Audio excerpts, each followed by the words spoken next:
Righty then. We're all divided. Thanks for that, crew. Oh, yeah. You're welcome. Rule number one of a party. Always split up. Yeah, love that for me. Is there... You know, that's something we have in common. We love that for you too. You know what, Sadani? You can go first.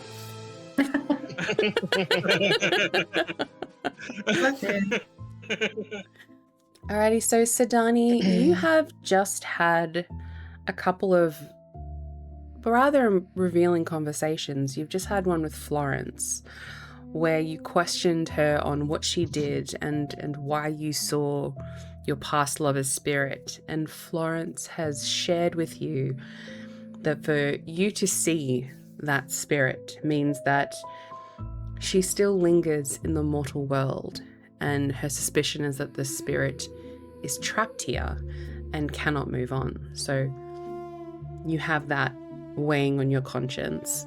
I believe you are still inside of your own caravan, and you have also just dismissed 𝒂𝒉𝒉 after having a conversation with the young boy about your skepticism in the longevity of this particular carnival. You seemed to communicate that the presence of the paladin is some kind of sign that it's being tracked. It doesn't have many days left, or maybe you're just not feeling it because of how everybody reacted to your dragon.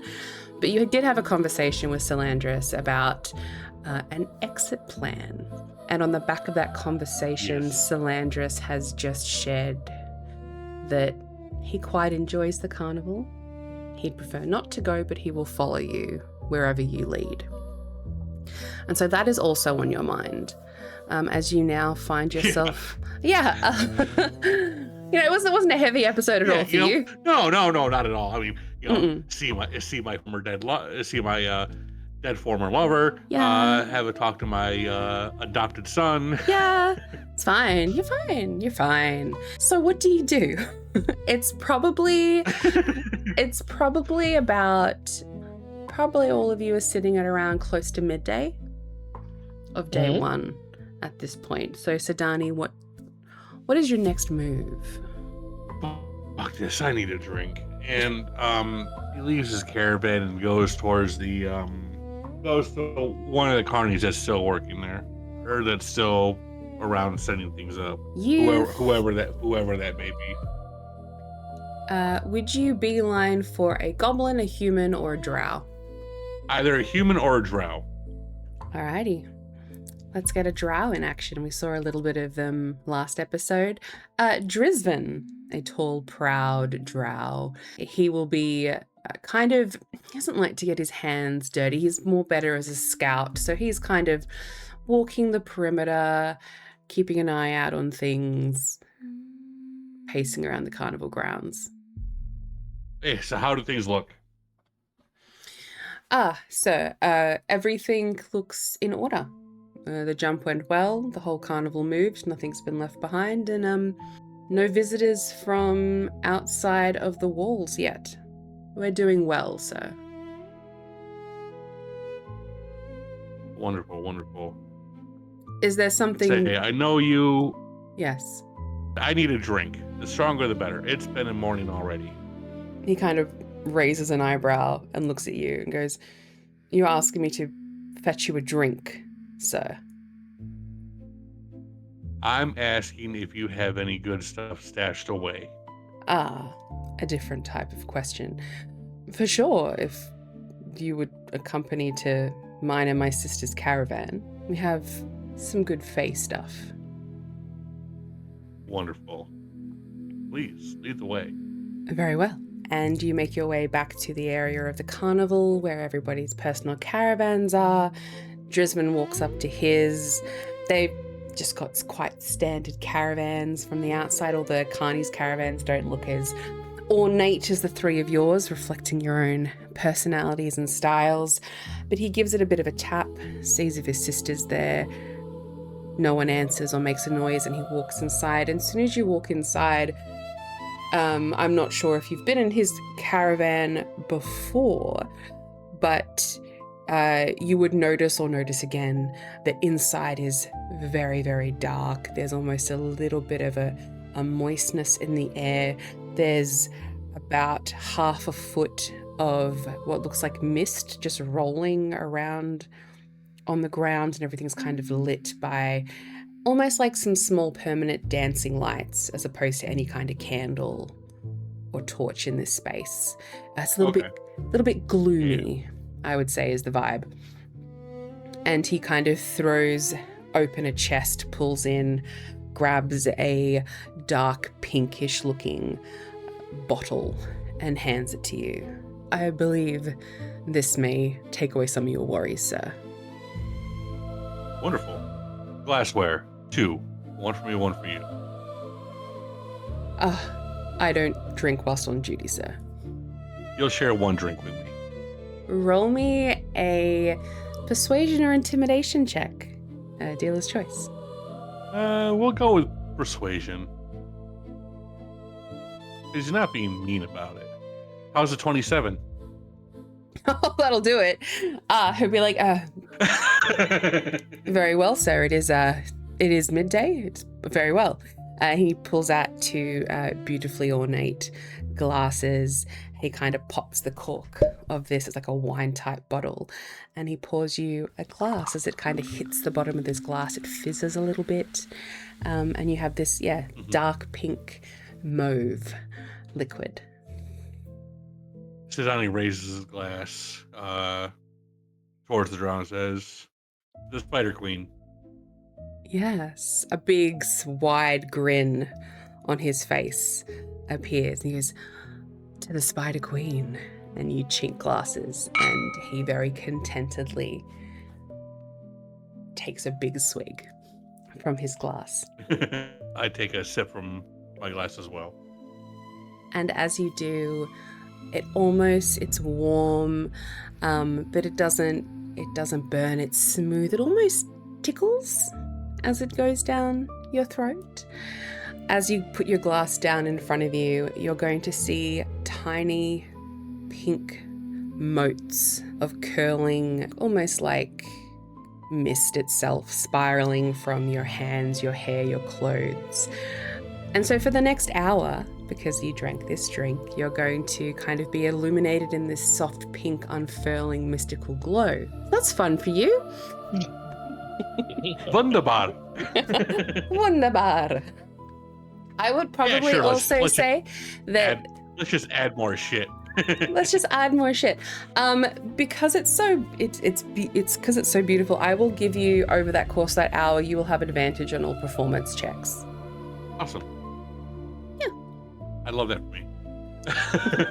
So will Drizvin, as he chinks his glass and had a nice sip, although he's not really a performer. He just looks back up at you expectantly. He has probably, very likely, never had you drinking with him in his caravan before, and he's a very... Drizvin's, the 2 drow that accompany you, they're quite uptight compared to the other goblins and carnival folk that are a bit more light-hearted, maybe a little bit crazy. These 2 are very restrained. And so he just sits there, his back is bolt upright, just staring at you. Sadani looks at him with a serious expression on his face and says, "Speak plainly. What are your thoughts on the carnival?" I think this carnival is a wonder, sir.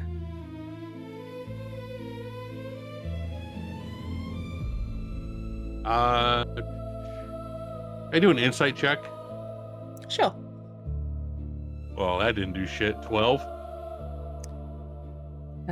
Beats my 7, which is all it had to do. Okay.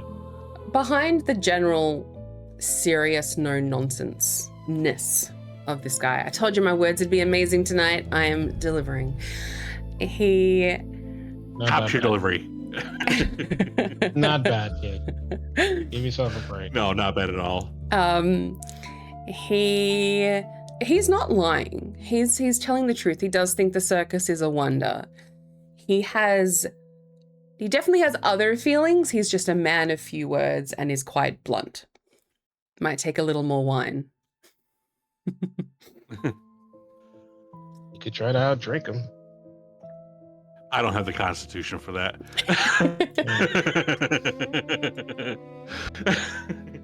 Fair enough. There's something else on your mind. What is it? So are you here to follow up Madame Miriela's questioning? Yeah, I'm just trying to remember Morella's questioning. That happened behind the scenes, but you did have a conversation with Madame Miriela where you had asked her to investigate the sentiment of the other carnies. Oh, yeah. Mm. Yeah. Yes, I'm just following. Very well. Then I will tell you as I told her.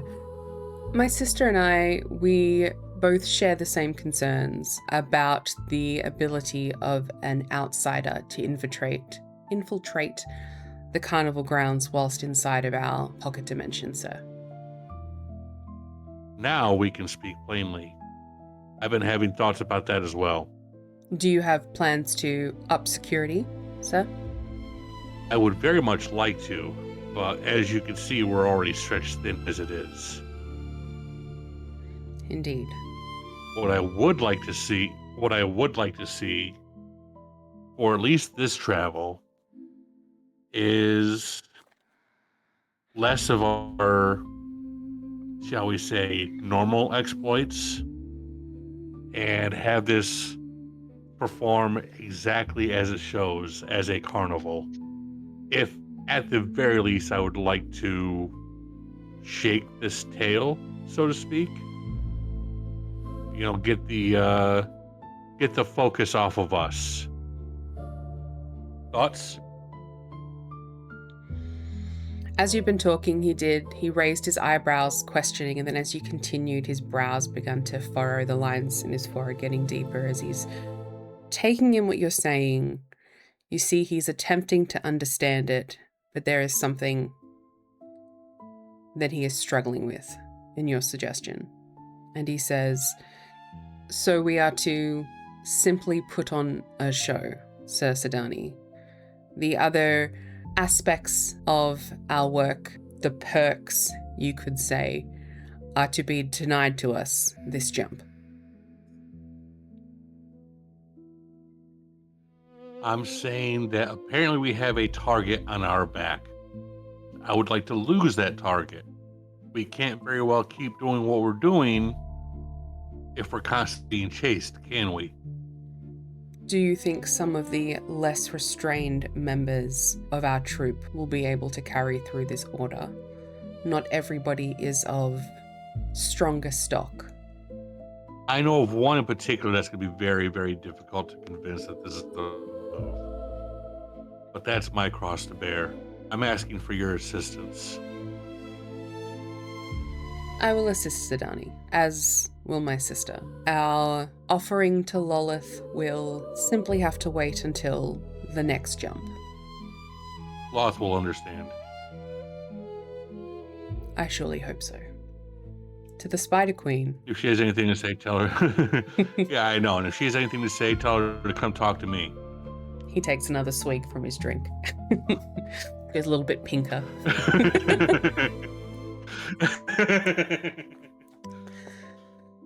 Very well, sir. Your immediate orders? Let's just finish getting this show ready to go. There's still things to do. Thank you for the drink. Would you like me to spread the word amongst the troop, or are you speaking to everybody as you have me? I will speak to a handful.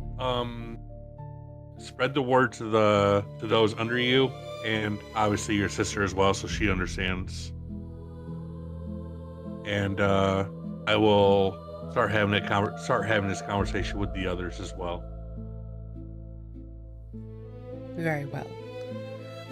Forgive my final question, but you were successful in convincing Master Ade of this plan, right? That's the one of which I spoke. That's going to be the most difficult to convince. Very well.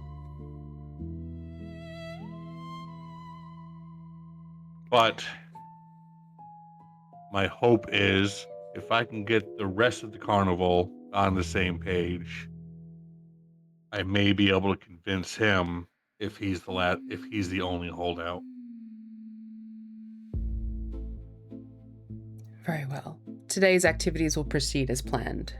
So whether it was to be a legitimate jump or not, at least for today, nothing changes. Yeah. Correct. Yep. The show, as I say, must go on. Indeed. And with that, Sadani steps up and thanks him for his hospitality and proceeds to leave out of the caravan. No worries. Very well.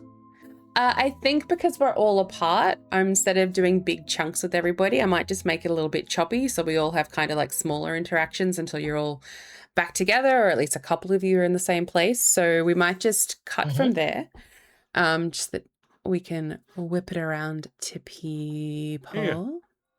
Lily, that is you. You're in the town of Bramblewick.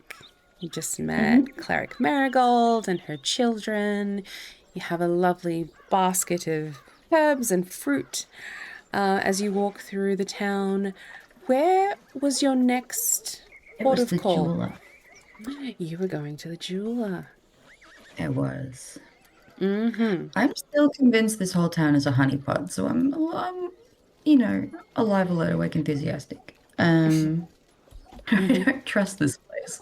It's far too nice. No one is this nice on purpose all the time. But I would like to go to the jeweler and then the bakery, and then I will go back to the carnival. I don't want to spend too much time in town. All right. The jeweler is also the silversmith, so like the metal worker and the jeweler worker, the same kind of person. You go to a store called the Rusty Topaz, and as you walk inside, Screams luxury. Pardon? It screams luxury. It's the Rusty Topaz. Yes. which is amazing considering it's a rusty stone. At the countertop, you see a dwarven man on a stool, bushy orange hair, kind of pulled up and back, and like if it was spray painted in like a diagonal 45-degree angle from his head. And he's got one of those spectacles where he's kind of got a little mini telescope of multiple lenses, and in his hand he's kind of nursing a stone, and he's got a number of instruments beside him, and he's just inspecting this particular stone quite closely. Do I recognize the stone? Roll me a perception check. Will you give me nature? Will I give you nature? Because your nature's higher than all your wisdom. Stones are natural. Naturally occurring objects. It is. I mean, it lets you recall lore about terrain. You know what? I'll allow it because it's not like a polished gem. It's more of a rock. So, sure. Let's give you nature. I still rolled a 2 anyway. It's a really nice rock. So the total is 11, but I rolled a 2. An 11. I mean, it's still a really nice rock. I would say on a number. Where it is, I'll guess what it is. It's okay. It's black and it's got kind of orange specks in it. Oh, tiger's eye?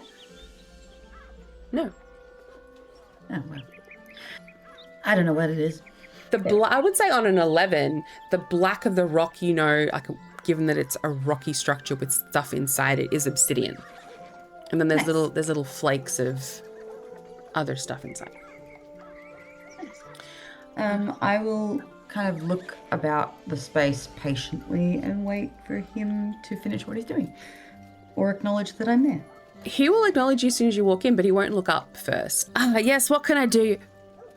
Oh, you're still wearing jewels despite the fact that you're in your giant flower outfit, I would assume. I would definitely have the Hearthstone jewel on. Mm-hmm. And yes, but maybe not quite as many as normal. Because I'm going for demure, not disco ball. Enough for him to notice and feel like you're wearing more than what he'd be used to seeing people in Bramblewick wear. Yeah, for sure. Which might be like some pearl earrings, or maybe one person has a ruby. Yeah, I mean, she will absolutely have one of the 4 categories, at least, maybe 2 of the rings. So. Amazing. But is she still wearing that dress? Yep, big old flower. Holding a basket of vegetables. Oh, he'll kind of jump down off the seat and kind of like almost like run over to you and then kind of stop short because you're a person wearing the stones.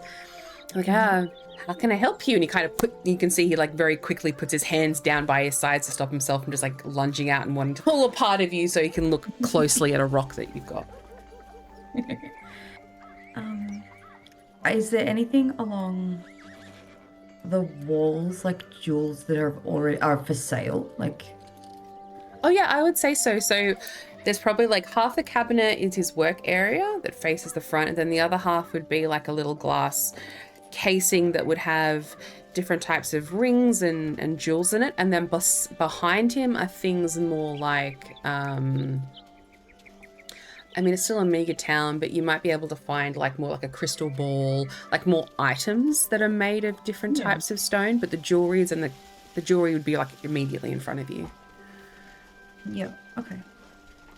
I'm looking for like a garnet or a sapphire, something that's very browny orangey, or something that's very blue. Yes, I would say you could look down and see a nice little orange stone. Do you craft all of the pieces here? Ah, yes, I do. Yes, I do. Oh, please, look upon my wares. Should just give him a smile and say, very skilled. Oh, thank you. I prefer processing the ore myself. Yes, and the silver. He starts pointing to various pieces and explaining not only does he craft the gems, but he also crafts all the metal that it is set in. He's very, very proud of his work. Beautiful. Oh, my name is Dane Pridestone. Welcome to the Rusty Topaz. He has forgotten he has to like be a salesman. Thank you, Dane. My name's Lily. I'm here with the carnival. Oh yes. Welcome to Bramblewick. It's lovely here. Have you been here long? Only my whole life. Yes. Oh, is that all? Yeah. And do you find your, gems locally, or are they outsourced, or? I buy the raw ore from merchants that come through the town. There's a small mine about a third of a day north where I do sometimes visit myself and procure straight from the source. Yes. Beautiful. We have a new guest, or a new addition to our carnival, and tomorrow is her first show, and I'm looking to provide her a gift as a thank you for coming on board, and a welcome of such to the carnival. And I was wondering if you had a setting or something that can be affixed to armor or a costume or something along those lines using this garnet, and she'll point to the stone. You would like this garnet to be embedded in armor? Above table. We didn't discuss money, so I'm just assuming I have an infinite amount. Well, a garnet's also cheaper than a sapphire, so it's 100 gold, so I'd say you can fork that up. I'm sure I have 100 gold in my pocket. Not so much affixed to armor. This particular performer will wear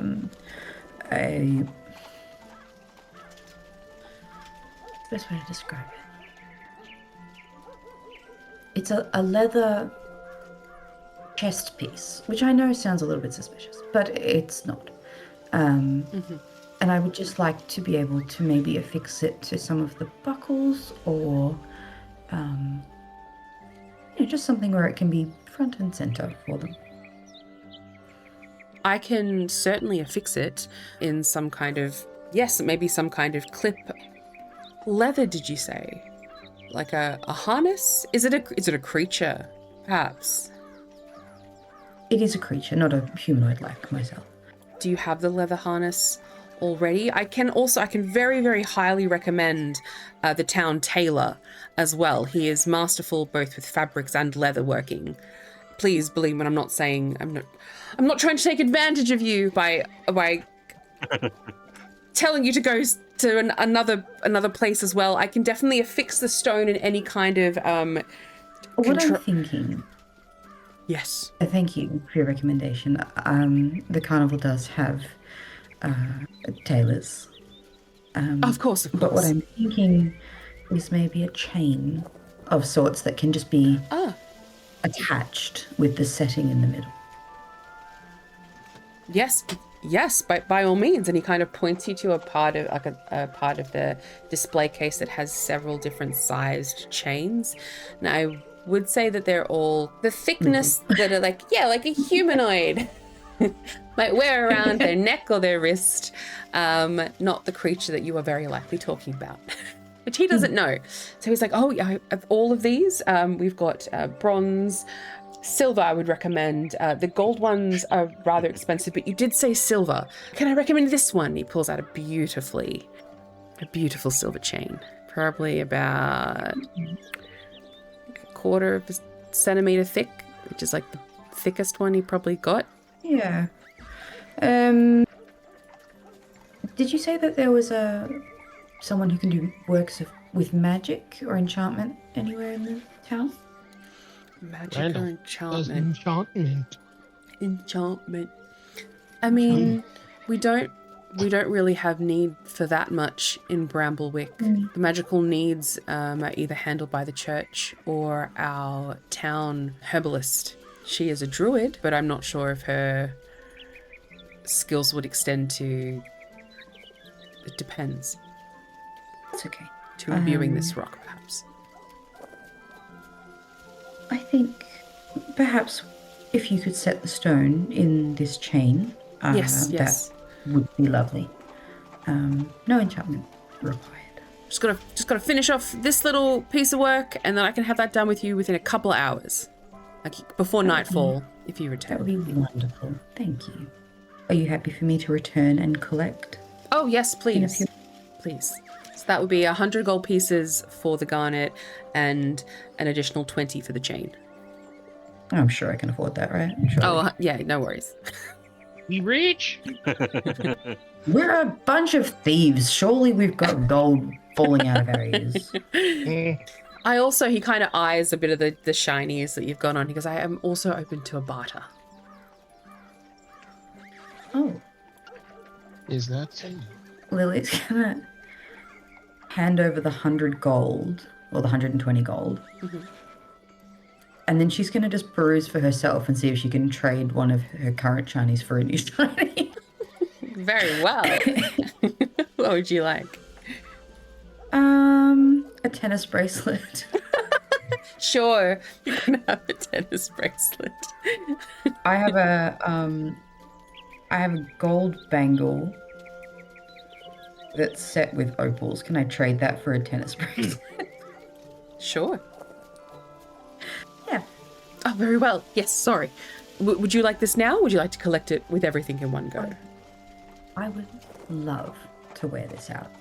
Oh. If you're okay. Very well. Yes, of course. To be worn now. On? Well, yes. It's difficult, one-handed. He kind of reaches up and he puts it around your wrist. Tightens the clasp. Oh, it is becoming on you, Lily.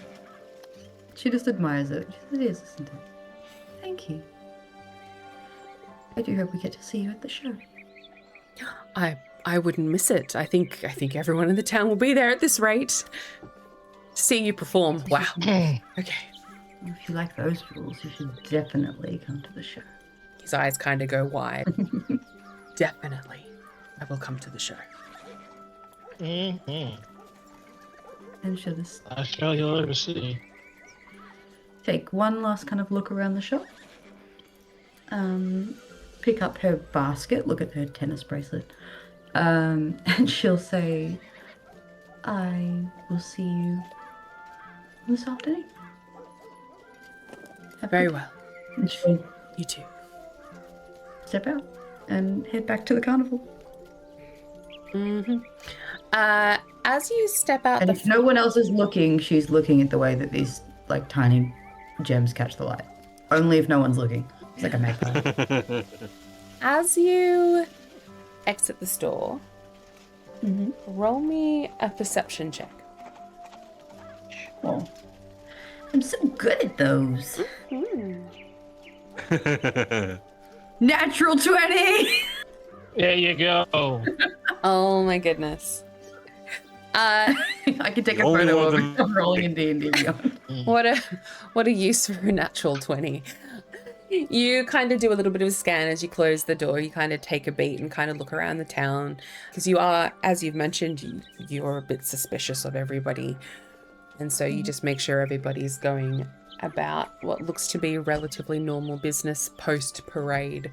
You see a small red-haired, freckle-faced boy, probably no more than 8 years old, 9 years old, sitting on a little hay bale across the road, staring at you. You know when like kids get really, really excited and it's like they have to pee? He's like just like bouncing on his butt a little and just staring at you. And I just like wave. He just sprints towards you and he's like, Oh, okay. Hi there. Hello. Hi there, ma'am. My name is Tobin Greenbottle, ma'am, and I have never seen anyone dance like you before. Thank you. The way you twirled and twirled. I saw you in the orphanage before. And I don't think you saw me. But I think you're like amazing, and I drew you this. And he holds out a piece of paper. Oh, what's it? He has tried to draw you. Oh my god, amazing. Am I amazing? And on a piece of beautiful paper. and shiny. Yes, he's tried his best to draw this flower that you're wearing as well. That is amazing. She will take the drawing and admire it and give him like a big beaming smile and say, you are very talented, Tobin. Thank you. Oh, I'm talented in lots of things. I can draw, and I can sing, and I can dance a little, and I'm okay with a needle and thread sometimes, but sometimes I prick my finger, and it hurts a little bit. And Mother Marigold's always telling me that I should use a thimble when I sew, but I find that they're just too big for my fingers. And he just starts like rattling off all these things he thinks he's good at. Well, I have met Miss Marigold, and she seems very intelligent. She seems to know what she's talking about. Oh, she's the smartest. She is. There are two ways you can approach this problem. You can wait, and eventually you will grow into the thimble, and then it will be useful for you. Or you just keep doing it the way that you do it. And eventually the skin will get harder, and you won't even feel it anymore. Really? Either way. And that applies to many things in life. Is that how you got so good at dancing? Absolutely. You think my feet didn't hurt the first few times? Sometimes my feet hurt when I dance too much. Yes. But you keep doing it. It gets easier. Every time. I like that. I like that a lot. I'm trying to learn how to juggle at the moment. I saw some of the people in your parade juggling, and so I've been trying to do this. And he kind of pulls out a couple of apples, and he's trying to juggle, and he just can't. He's just useless. And he picks up his apples, like, wait, his tongue's out in the corner of his mouth. He's just like, and like this, and he just kind of throws them all up in the air, and he's like, oh, but I'm gonna get really good at this too. That is a very, very tricky skill. Yeah. Even I can't do that. What? I don't believe there's anything you can't do. I cannot juggle. What? It's true. No way. Sounds to me like you're better suited for the circus life than I've being out decided. here. Heavy. I've decided when I'm older, I'm gonna leave Bramblewick and join your circus. Join my circus. Yes. That's why I'm gonna learn how to juggle. Love the sound of you. Mm-hmm. If you keep practicing your dancing, I think even if you don't know how to juggle at that point, someone at the circus can teach you. Oh, I'll learn how to do all the things. I'm in a dance, and I will juggle, and I will sing. I'll do everything. Well, why don't you come along with your friends when the show is on? You can have a look at all the things that these wonderful people can do. Yes. Decide which is your favorite. And then maybe focus on that. Okay. Hmm? Yes. I'm so excited. I can't wait to show it to you. You'll never see anything else like it ever again. And she's just gonna like... That didn't sound ominous at all. She's just gonna laugh at him and kind of pat him on the head. Oh, you sweet summer child. Amazing. And can I keep this? And she'll hold up the drawing. Oh, yes, please. That's for I you. will put it on my mirror so I see it right before every show. Would you really? Hmm. Maybe you could draw a picture of me and I could put it on my mirror. I'll work on that. See what I can do. Would you be my best friend? Ooh, what would Which she do one, to yeah. that? Careful what you wish for. Lie. She would lie like the fate she is. She would think, how did this advantage me? Yeah, right? She will kind of put like her fingertips like just under his chin and say, if you work hard at your skills and in a few years when you're a bit taller, you come find us, you join our circus, and we will be best friends forever. Forever? Yes? Forever, my darling. Do you promise? I do. Pinky promise. Puts out his little pinky. She will do the same, and it's the tennis bracelet wrist. So she's very sparkly. Very sparkly. Pinky promise. We're gonna be best friends, Lily. Best friends forever, my darling. Forever. Mm. His Now cheeks run go along. I'm red. sure you've got things to do. I have to practice my juggling. That's a good start. But you mind Miss Marigold as well? Yes, yes. I'll go and show her my juggling. And she'll just keep walking. Okay. Nice. She's tucked the drawing like in the basket of goodies that. Nice. Yeah. Awesome. Thank you. So Ade, you Yes, have baby, how will you tempt me? oh my goodness. You have just taken your hand off this is an exquisite fey creature, very interesting looking monster. And then you have heard someone behind you say, "Ah, I see you've met Khan." Is that this beast's name? Indeed. As you turn around to see who is talking to you, you're going to find a giant owl sitting atop a stone on the other side of the fairy circle. And who might you be? I am the guardian of these woods and a friend of that creature. Who are you?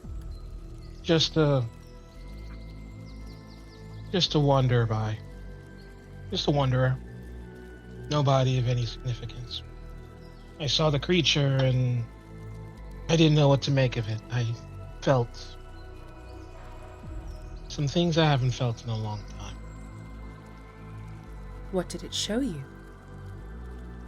Everything. And nothing. Beginning and end. The Showed me beginning. things I still don't understand.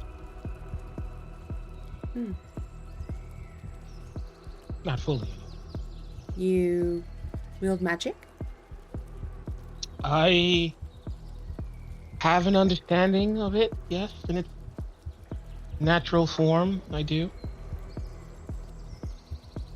Well, yes, I suppose. Death is natural. You reek of it. I suppose I do. But like I said, I have a more primal understanding of magic. In its most base forms, yes. What do you intend to do now that you've met Khan? Not many see him, you know. I don't intend to do anything. I saw a creature today I had never seen before, and I'm quite content to turn around and take the memory of it with me with whatever else I decide to do today. Interesting. So casual. Many people go a lifetime without meeting a creature like Khan. Many people go lifetimes without having the spiritual experience he just shared with you. And yet you're happy to just leave him be and move on. It is in my experience, nature is best left in its own natural state. I have no intention on doing anything with this creature or removing it or anything of the like. It decided to share an experience with me that I am thankful for, and that is enough. Perhaps you are more of a kindred spirit than I thought. This giant owl is gonna jump off the rock and just kind of flap its wings and land on the ground. Awfully presumptuous. You get so close to me not knowing what my intentions are. What are your intentions? Well, up until you called for me, my intention was to turn around and leave. Continue about my business, but clearly that's not the case. You didn't really go into detail as to who you are. Tell me about yourself. How do you know this creature, and why do you seem to be so interested in me? As I said, I am protector of these woods, and Khan is my friend. As for what Khan is, I myself am not sure. A blessing, I think. Many people in the village believe his presence as harbinger of the abundance that blesses Bramblewick. I simply think he is but a traveller, like you, with business of his own.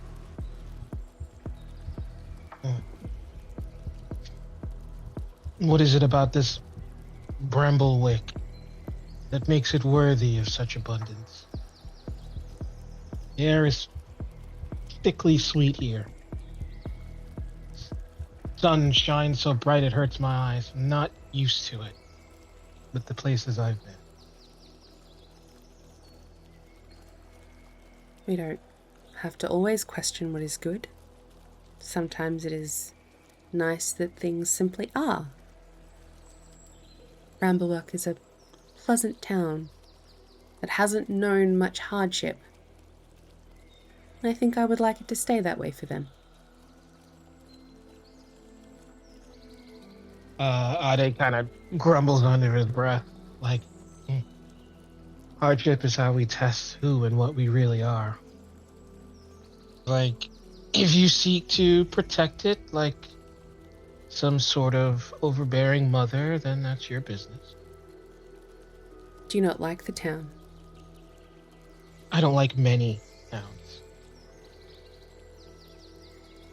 I have no reason to think that this town is any different from all the others.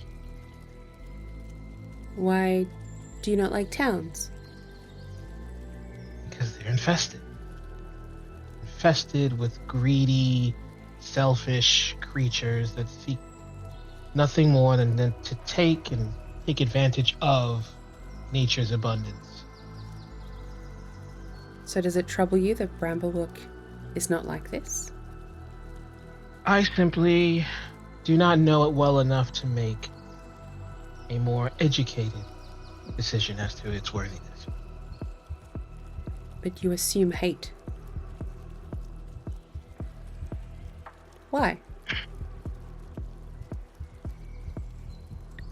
Because hate is at the backbone of every society. Hate towards other people, hate towards themselves. It's just how they're made.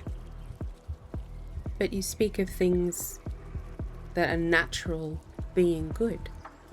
Is hate not also natural? Is hate not in some way itself part of nature? What is wrong with hate? It is. Hatred is a part of nature in that it gives us fuel to do things that need to be done despite their unpleasant. I often find myself drawing upon it. But it's something different when it's at such a scale that it affects the very foundation of nature itself.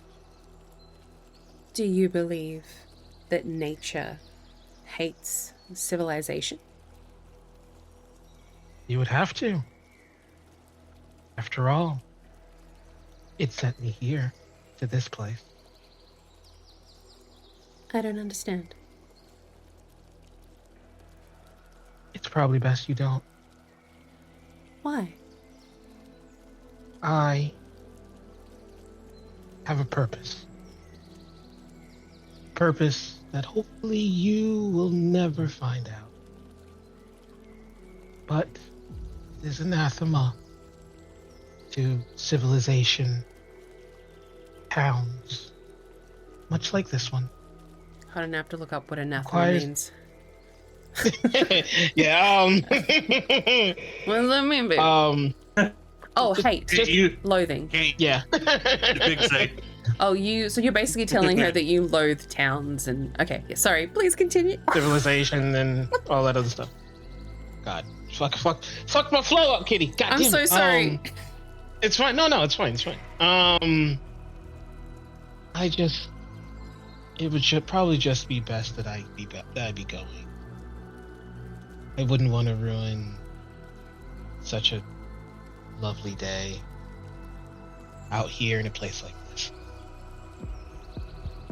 You're heading back to the village? I'm heading back to my compatriots, wherever they may be. Probably in the village. Probably setting up for the show. Then let me walk with you. If you wish, sure. This way. The owl is going to fluff up its feathers and it is going to shrink. And standing where this giant owl once stood, you are going to see a fair-skinned, ashy, blonde-haired, thin, elven woman. I don't think I caught your name. Ade. You may call me Ade.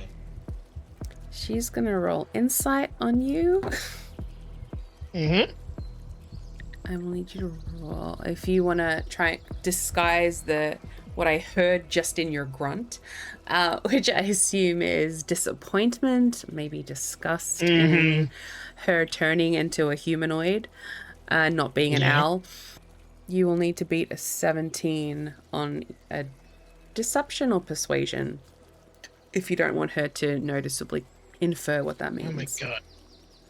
Deception it is! Oh no, they're both shit. Great. I need to roll a natural 20 in order for this to be feasible. Come on, roll.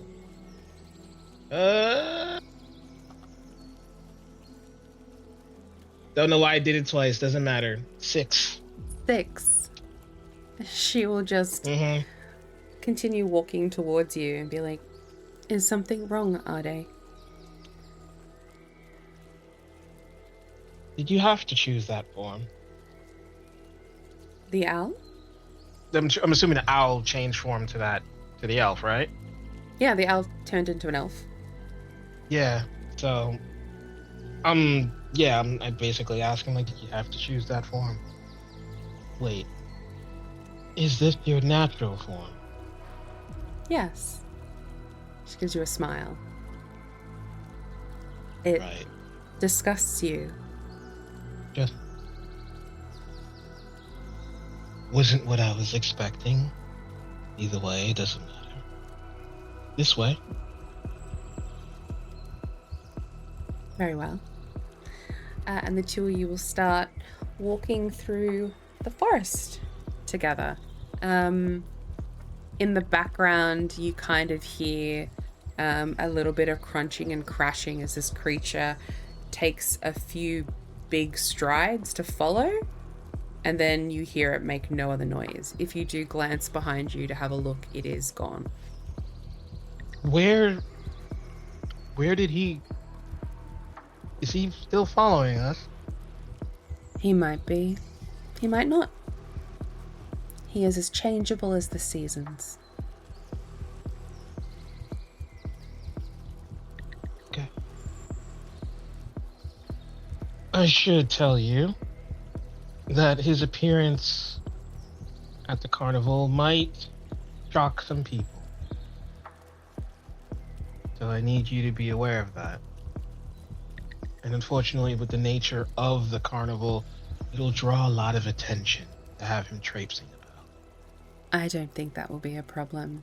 I've seen him walk through the streets of Bramblewick and not a single person has seen him. Okay. I'm surprised you can. It is a gift. Yes. Well, I'm still thankful that I've seen what I've seen today. And he kind of looks at her up and down and is like, for the most part. I think our meeting today is also a gift. You just can't see it yet. You say you're a guardian, correct? Yes. Mm-hmm. What do you guard against? I look out for the woods. As I look out for the people of Bramblewick. I see it all as my garden. And it all needs tending. Did it say that? No. Why? Why do you look out for the people of Bramblewick? Because a forest is not strong when a single tree stands alone. It's strong because they grow together. I am stronger for them and they are stronger for I. Ade kind of just looks at you, doesn't say anything back, and just continues to walk. She follows beside you. Let's cut back to Sadani, and I believe Lily is on her way as well. So Sadani, following your little boozy conversation, what is next on the agenda? Well, I'd assume that, oh no, because that would have all happened simultaneously. If you want to wait for Lily to return and pick it up together, you can. Yeah, let me do that. Okay. let's just say you're wandering through the caravans. Time moves mysteriously. Just having similar conversations. Yeah. Just having similar probing conversations with the other carnies as they're doing their job. Yep. And then you see Lily enter the carnival grounds again. Lily. Already ripping off the outer bits of her shitty flower dress.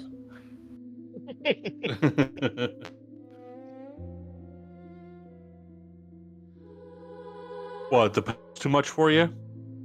Well, Sadani, despite this ridiculous outfit, it's still not the most humiliating thing I've seen this morning. You don't need an inside check, she's cranky. She'll just like get a little bit more off and then what was that, sorry? I assume we're talking about what happened on stage? Yes. Sorry. Are you feeling better? A little. Do you smell like booze right now? Do I smell like booze? Yeah. I had one. Good. Are you going to be well enough for the show? Either you're breaking up on your end or my end. I'm so sorry. I'm not hearing much. No, it's breaking up for me too. It's my end. It's my end. Yeah, got that ever so reliable hotel internet. I'll be perform tonight.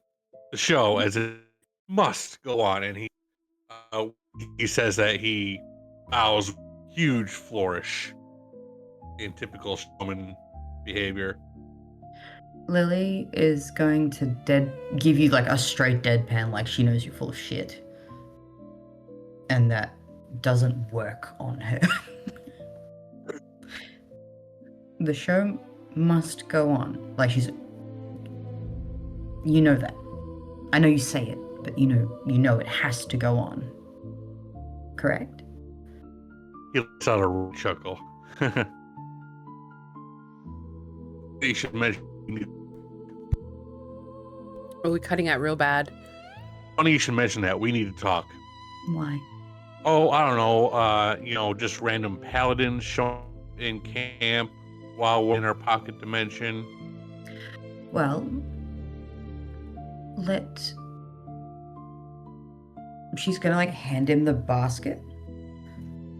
See if someone can make something of this. Actually, 1 second. Do I have that spell? No, I don't. Does anyone on the carnival roster have like detect poison, detect magic? Ooh. Anything of the sort? Probably, I do not have detect magic. I'd probably say someone probably has detect magic. Detect poison and disease, no, because Ade is just a traveling cesspool of disease, so why bother? But it's everywhere. But tell me you care. I would say your drow you would be your magic wielders. Cesspool. I would say your drow, being your sneakies, would detect magic. Then Lily would hand the basket to Sadani and say, are they siblings? Twins? Yep. Yes. Let me clear up this mess. Maybe have the drow check this. I don't trust it. But if it's good, we'll chat over lunch. Yes? Yes. Okay. Right. And yeah, Lily will go to her caravan and get changed out of her flower nonsense. But the flower. And Sadani will take the basket to find the sister. But I did take I took the drawing out of it. Mm-hmm. That's mine. And I Okay. will put it on my mirror image. Yeah, because the drawing can't have magic. Actually, no, you're right. You're right. No, she would leave it in there. She'll collect it later. Wasn't Okay. a child. It was an evil halfling trying to. Under the influence of a very deceptive motherly figure. So Sadani has the hamper now? Yep. Okay. His problem now. And Lily's gone to change. Yeah. Sadani, what do you do? Yep. I'm looking for the sister. Yeah, I'd probably say, because again, she's working probably within 15, 20 minutes. You find her doing some kind of job. Again, probably something to do with security, scouting, something of that nature. Right. And what was her again? Marima. In case you can't tell, Lily is paranoid, and so am I. Rema. May I speak to you for a second? Of course. She kind of comes over. She's got the same rigidness to her posture that her brother does. Of course. Mm-hmm. So Lily asked me to get this bag of items for magic. It's a little outside of my wheelhouse. I was wondering if you could, Ah, very well. You would like me to examine it? if you would, please. Right this very moment? If it's not too much trouble. Not any trouble at all. It'll just take 10 minutes. That's all. That's fine. Not a problem. She reaches out her hands, she grabs the basket from you, kind of puts it on top of a table that she's near, and then starts casting a ritual for detect magic. Anything in particular you do during that 10 minutes? Do you leave her? Do you stay and watch? Stay and watch. Lily can probably come and find you once she's cleared up. Yeah, not a problem. It'd be about, because Sadani had to find her, you'd have to find, you probably, let's just say you get there towards the end of the ritual. She's doing the final bits. Let me just check the list of enchantments I put on this fun little hamper. She will do her magic, and then she'll turn around. She'll say, Lily, Sadani, would you like me to tell the both of you what I have found? Please. Very well. Yes, this particular item, and she kind of pushes the fruits and the herbs to the side. Actually, if no one objects, she probably dumps everything out of the basket and lets everything fall across the table. Then she turns the basket back over and she points to a bit of lining in the basket that looks like wheat and rosemary that has been like folded within the weave of the basket itself. And she's going to point to it. I do sense a type of abjuration magic on this portion of the basket itself. Abjuration magic on a basket. Why? I am not an abjuration wizard. Do I have anything that might help with that? What's her name? Marima? Marima? Yep. Marima, do you have the ability to dispel enchantments? Unfortunately not, my lady. And the rest of the items are all above board? Perfectly edible, yes. No magic. I mean, could be poisoned. I'm sure Ade will like me for a snack. So is it the lining itself that's magic, or is it something under the lining? So imagine like so it's like a wicker type basket. So threaded in through the wicker is what looks to be a threshing of wheat and rosemary, but they are the spell components that are creating the abjuration on the basket. Can I do an Arcana check to see if I can recognize the spell from the components and the school? 100%. That is hard to do, but because you know the school That's- already. We'll bring it down. Okay. Let's say 16. Oh, no. I rolled a 13. No.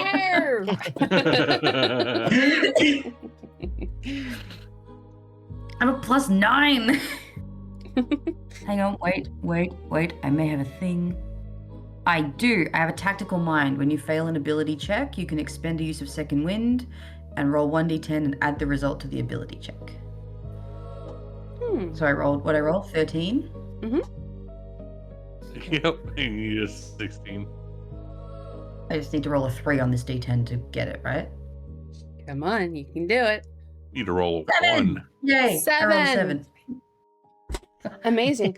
It's not exactly the spell.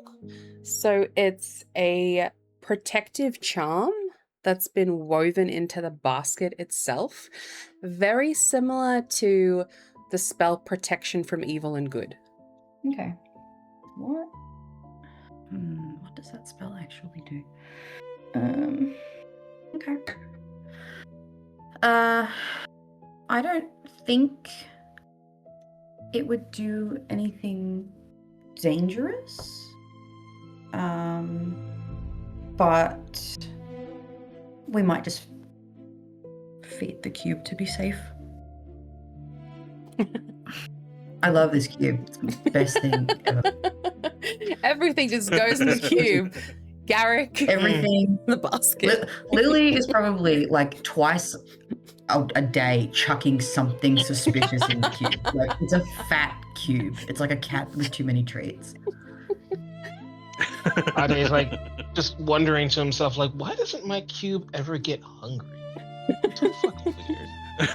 Like, you put on weight, cube. What's going on? Just Lily chucking shit in it every day. God damn it, the diet's not working. Why is this cube getting bigger? Exactly. The cube's got colic because it keeps eating stupid shit.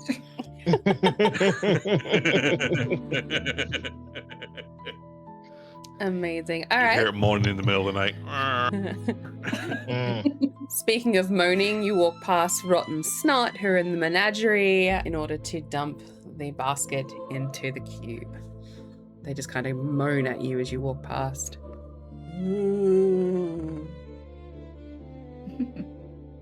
Yeah, hello to you too.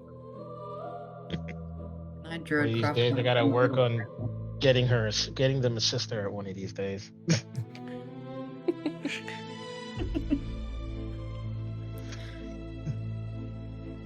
Right, well,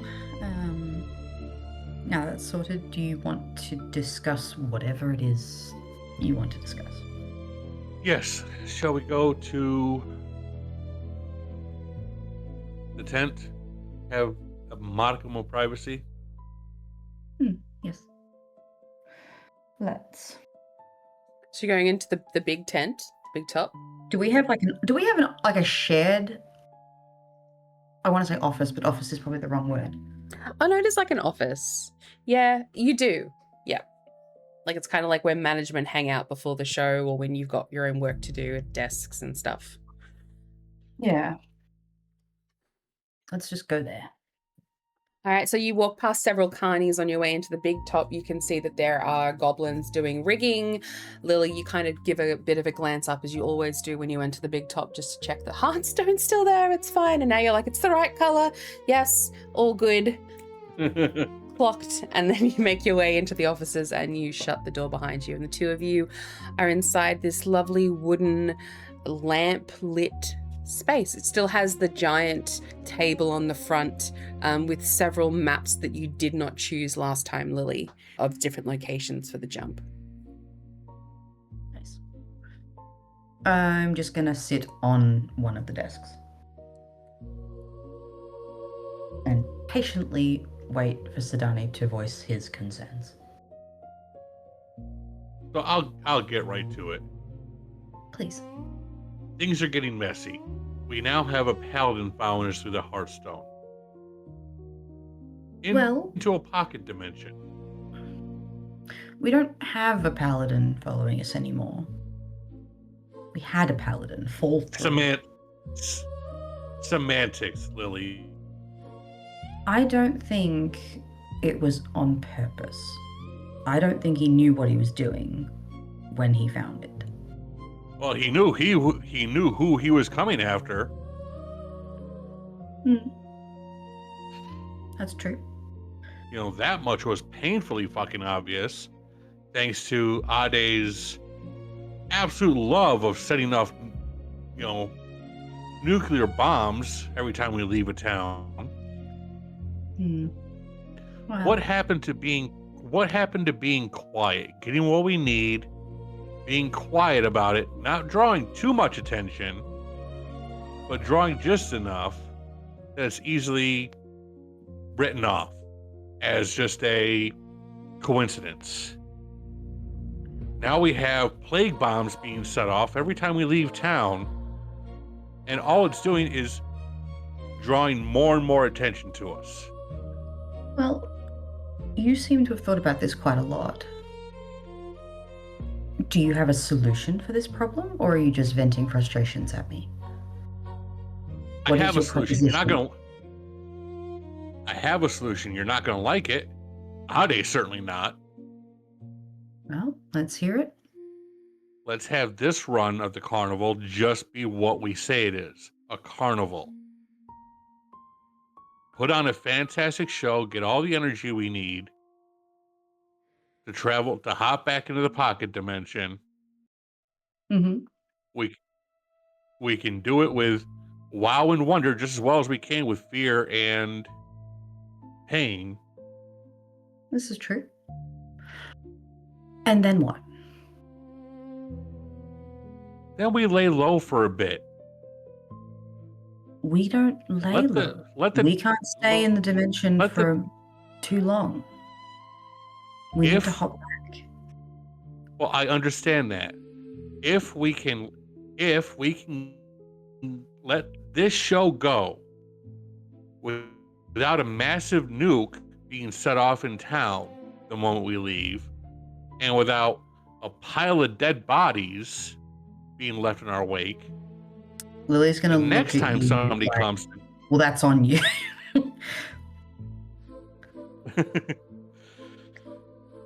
If you say that, Lily's gonna look at you Ade like, as well. well, that's on you. Buddy. But if we can have just one appearance in the mortal realm with nary a trail of death and destruction when we leave, then any suspicion that's laid upon us for being the cause of what's happened in that past town can be easily argued away, and it gets the proverbial heat off of us. Does it? If we can pop into a mortal realm, have a show, and not have a plague go off in the town after we leave, then yeah, the very argument that was being used, oh well, you were the last ones there, and no, but here we were here at this town, nothing happened. Coincidence. So it must have been something else that happened. Coincidence does not make a good alibi, Sadani. And one makes a hell of a lot better one than it makes a hell of a lot of a better one than every single time we show up there's a pile of dead bodies because of a nuke that goes off in town the moment we leave. You are putting an awful lot of emphasis on Ade when it's not exactly a secret That's what you're up to, and it's not a secret what the rest of this carnival are up to. You cannot blame one person. I'm using the example that was given to us by the paladin as to why he tracked us down. What? Sorry. I understand. However, I'm not If you saying I'm perfect, and tell- I'm willing to put my predilections behind. All For a I'm saying show. to you is that if you tell this carnival, you tell these carnies, behave for one night, that's fine. But these sorts of proclivities are not easily contained. Which means the next time we make a jump, it comes out, and it comes out tenfold. And the longer you make them behave, they're going to relish their freedom when they finally have it back. And I don't I'm think not that saying one, behave. I don't think that one show that is an honest to God's carnival show is enough to throw suspicion off our backs. I think we're better off just staying ahead of the enemy. How? I'm not sure at this point, but it's been 24 hours. So if you give me time to prepare, I can think of something, but... I'm asking for one night. I'm asking for the big top night to be one night that we just act like an actual carnival. Have our big show. I'm willing to put my predilections behind for the protection of this carnival. For how long? How long can you keep your needs at bay? As long as I have to. If it Can I means the insight check protection of Sadani? this I want to know carnival. if he means that. Yeah, go ahead. I want to know if you believe it or if you're just giving me lip service. Oh, that's a 12. Oh, well, you can't be the... Well, you can't be the 30, so... No.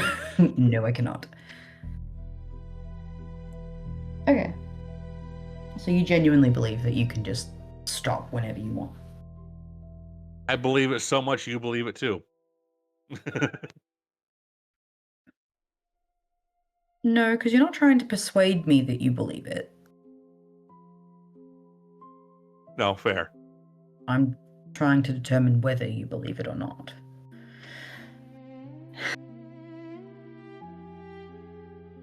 So your plan is just one night only,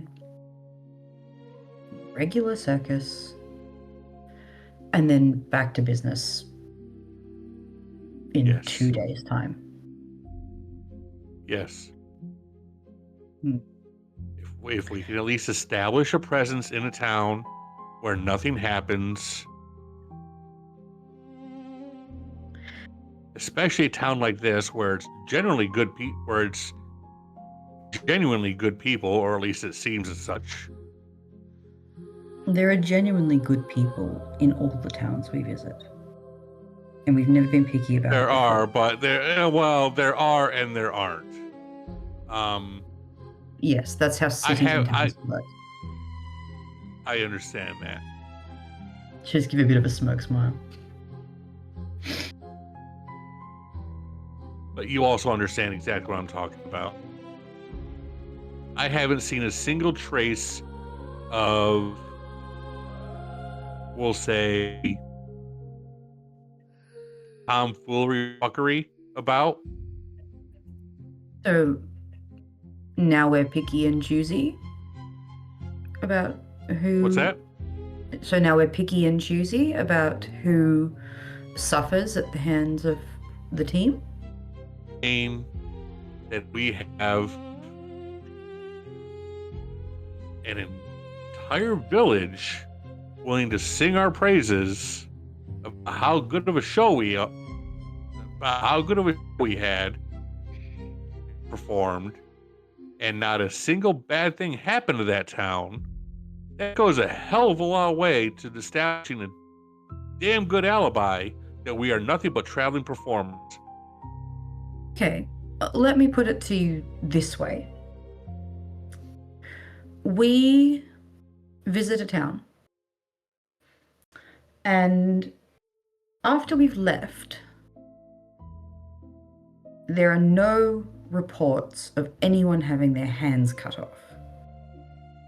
And then we visit another town, and all of a sudden, there are hands in the hand box in the tent again. Maybe even a random head. Do you think that Snicker and Scratch are responsible for this, even though there are no hands from the previous night? Or has their history of years of keeping hands in a box belay one good evening? With the information we have, or the information that we received,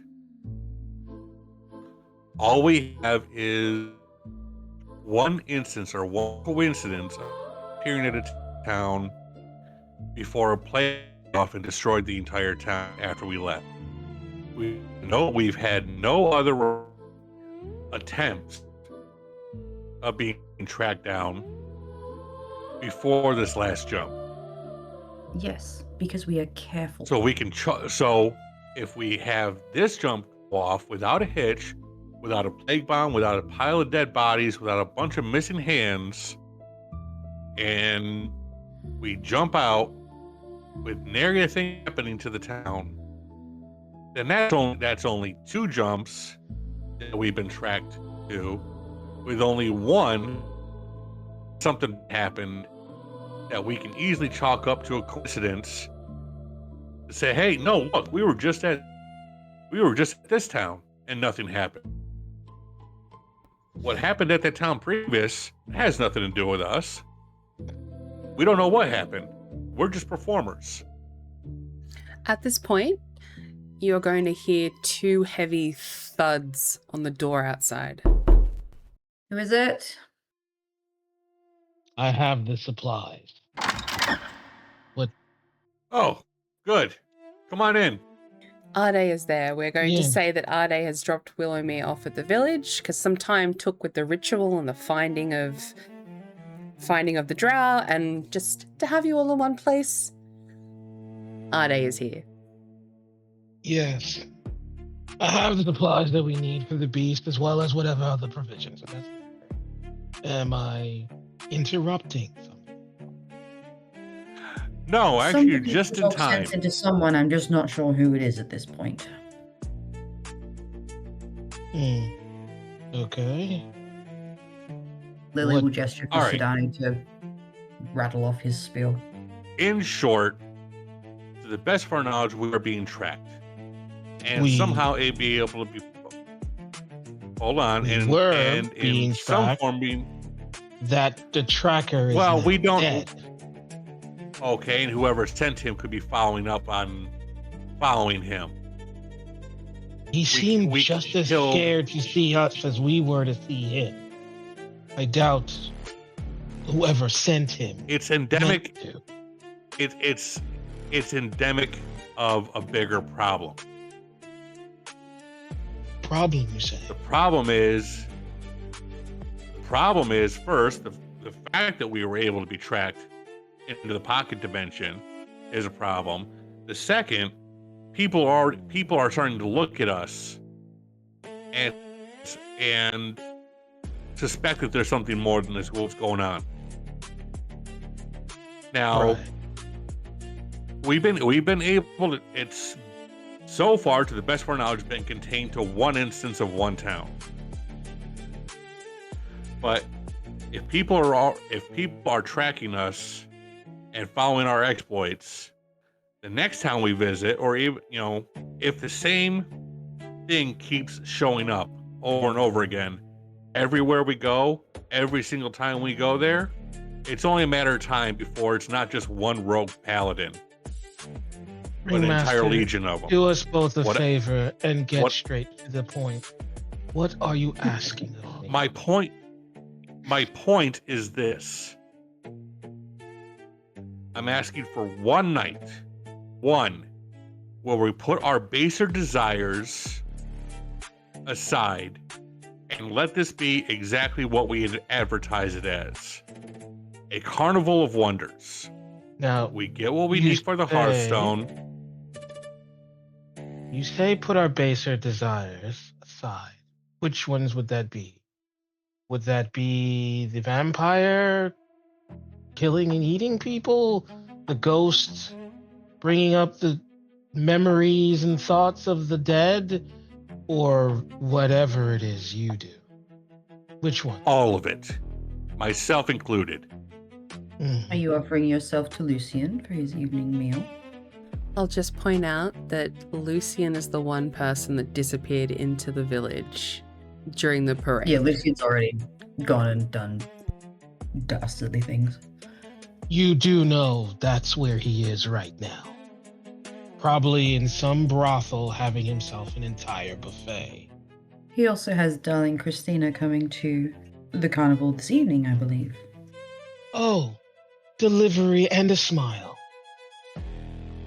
Is Very that one of the baser desires that you're trying to curtail? Or are you looking to me in particular? Well, now that you mention it, a big-ass bomb going off in town the moment we leave doesn't certainly help with subterfuge, does it? Yes. Okay. I'll tell you what. I'll set off the bomb after tomorrow's show. Would that make you feel better? Would that make you feel more safe? Less some We'll other be gone paladin by jumps then. out of nowhere. So then why are we having this conversation? It's always been the plan that we have our little show.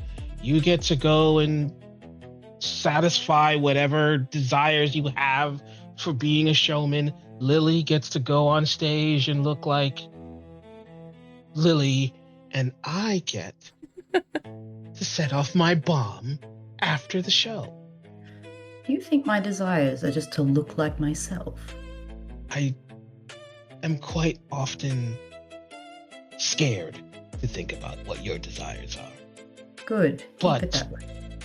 But I just wonder what's the point of this?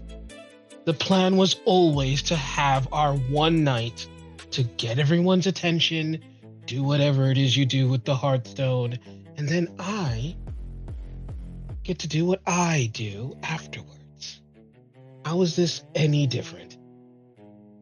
This is different because now we're drawing attention. Unnecessary attention. So then we get better at hiding, like we will have to do anyway. Sadani, How you in the do hell realize... is setting off a bomb? Answer me this, Ade. do How in the hell is setting off a realize bomb? we are not actual performers. We are here for a purpose. How in the hell is circus setting off a bomb? is the afterthought. You do realize How that. in the hell? Answer me this, Ade. How in the hell is setting off a bomb being subterfuge, being subtle? I never joined this circus to be subtle or use subterfuge. That has I been the am entire point of the actively circus. looking to kill every person on this plane.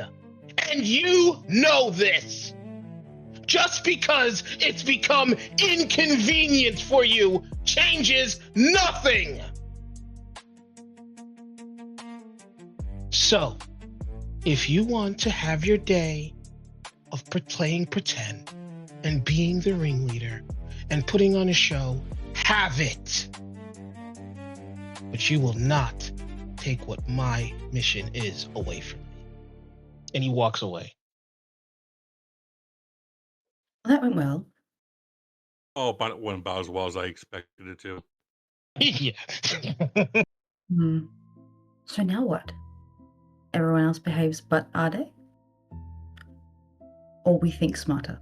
Now I have to think of a way that we can avoid being detected and still get out with our heads attached to our bodies.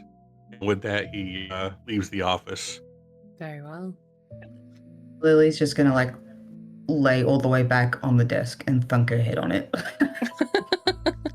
It's dramatic man for me. Wow, make it gendered. Anyway.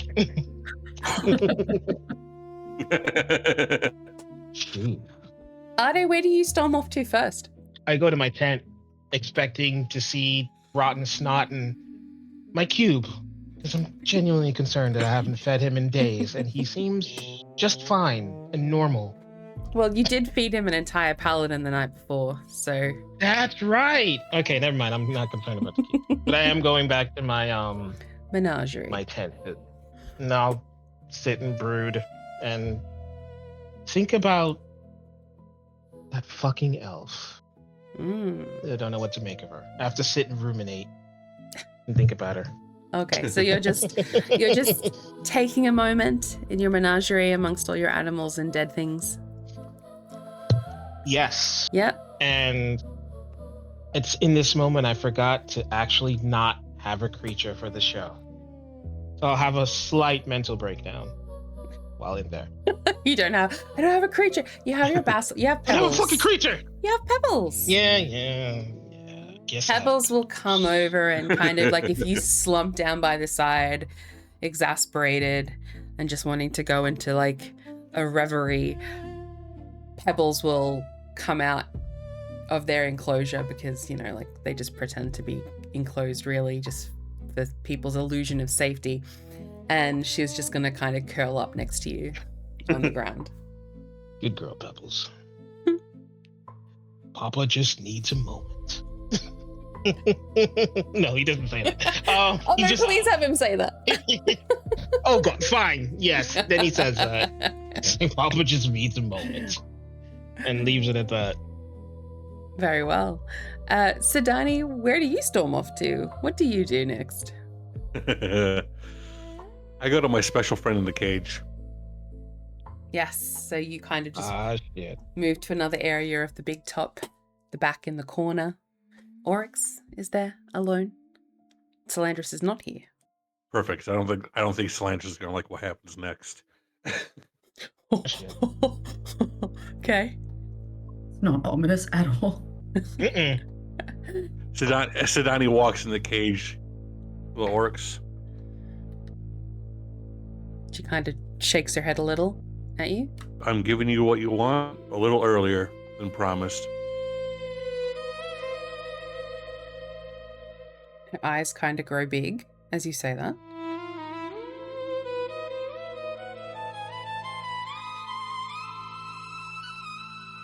Reaches into his pocket, pulls out a large brass key. All I ask is that you leave me and my boy alone and do what you will. Oh, shit. She takes some heavy steps towards you. I mean, she's a baby, but she's still the size of a horse. Yeah. And kind of exposes her neck and the collar to you.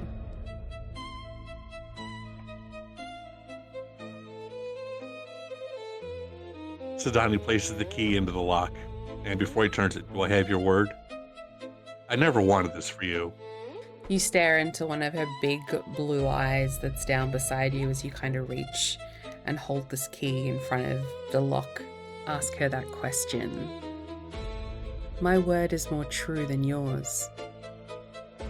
And you have my word. I will not harm you or your boy.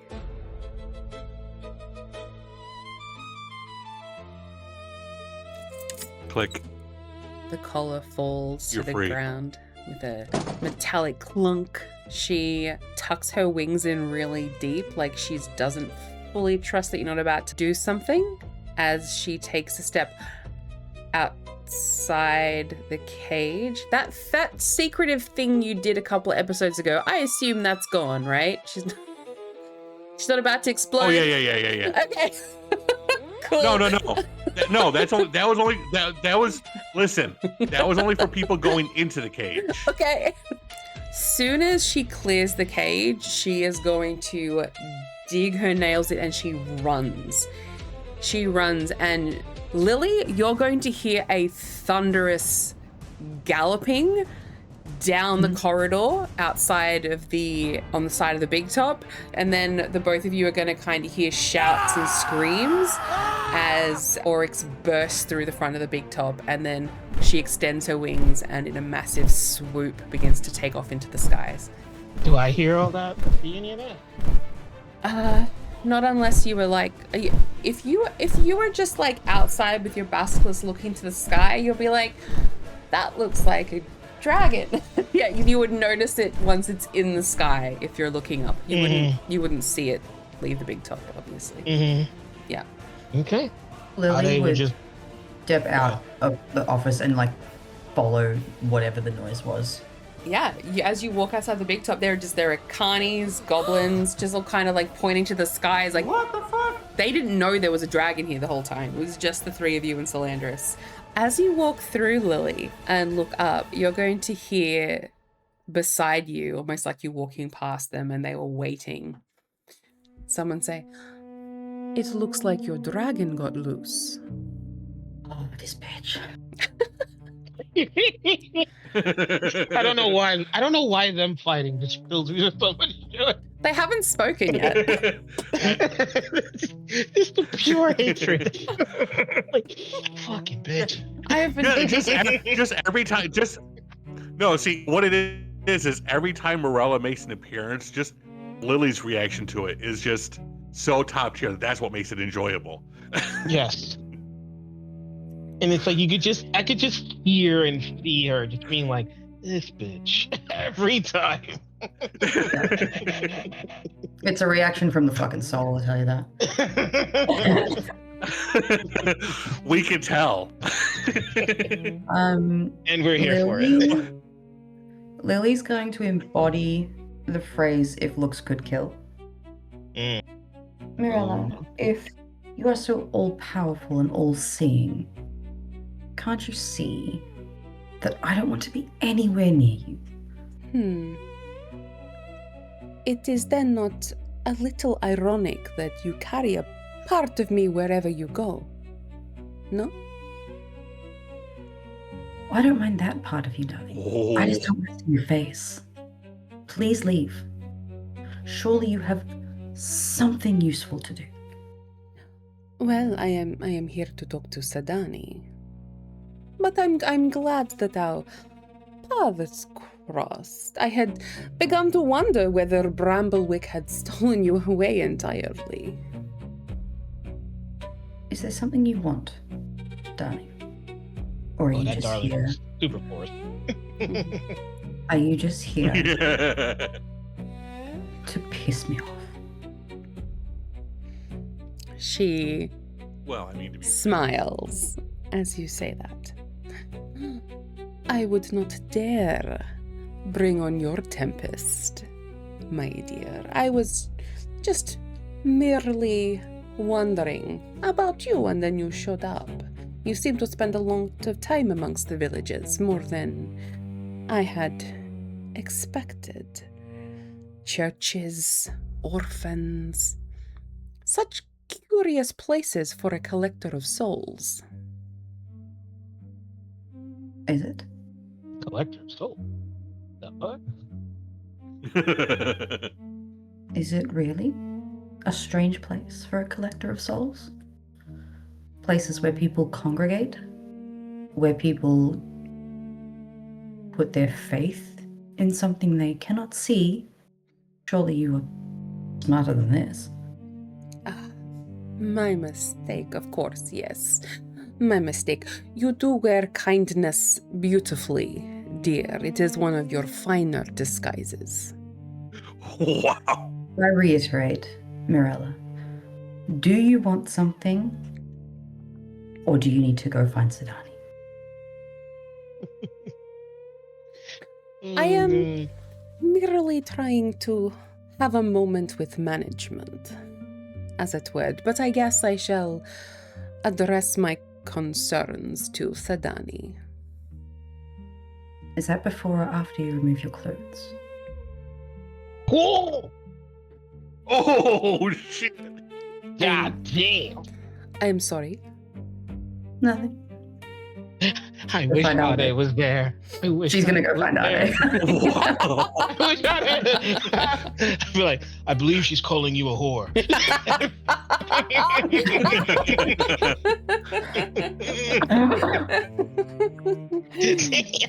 Wow. Fucking hell. God damn, that hit hard. I've been waiting for them to speak for so long.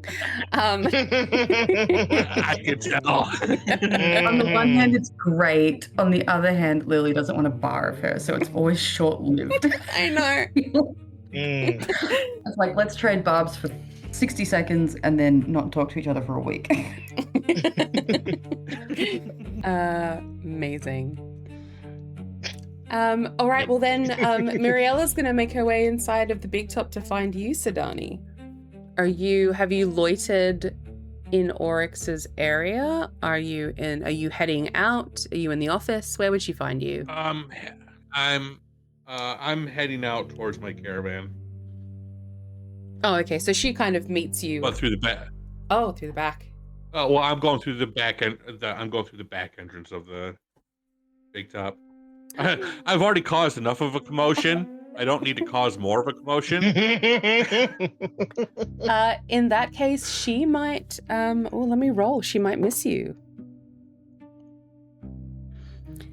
She's gonna miss you. She's not gonna see you leave. So you make your way to your caravan. Ade is in the menagerie. Lily, you're on your way to Ade. Can I be just outside of the tent so that way I can see the dragon fly off? Yeah, 100%. Yeah, you can just be looking out. Yeah. Okay.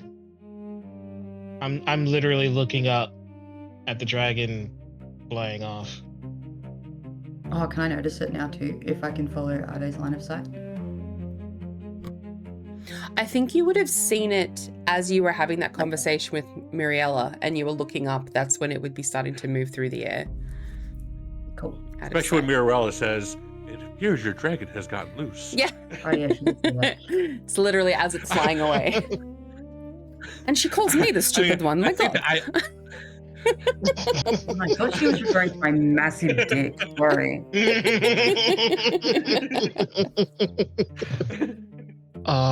You need to put that in the video. It's gonna be way too good. That's the title of the episode. It's not even an in-character line. Jeez. All right. Yeah. Ade's just looking up as the dragon's flying away, and he kind of looks down and sees you, and he's like,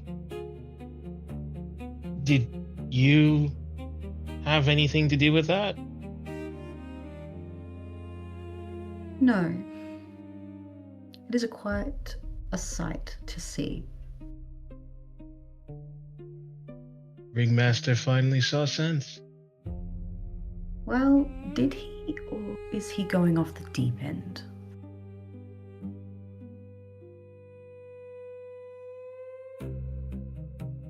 What do you mean? And what do you propose?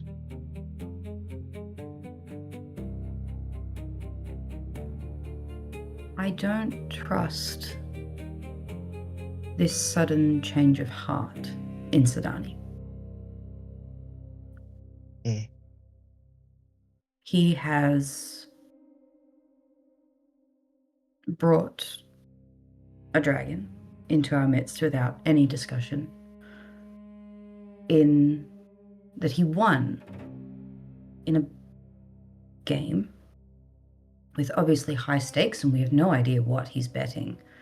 Maybe not, or maybe something that isn't his to bet. He breaks down during the parade. I assume that you saw. I did. And now he has let Oryx go, despite his suggestion that we put on one legitimate show and swearing black and blue that she would add legitimacy to the show. The dragon that is currently flying away right now. Exactly. Okay. So I don't have a proposal. What I have are concerns.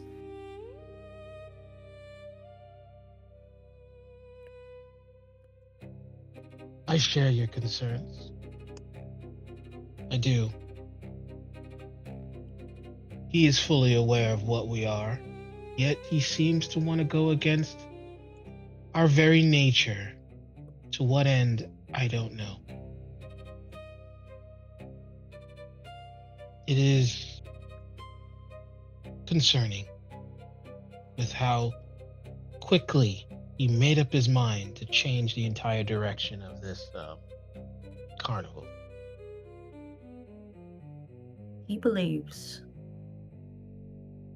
that he can control his own needs for as long as he needs to. And he believes that.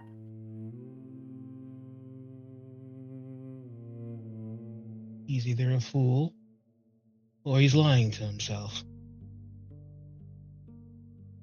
Both are dangerous for us.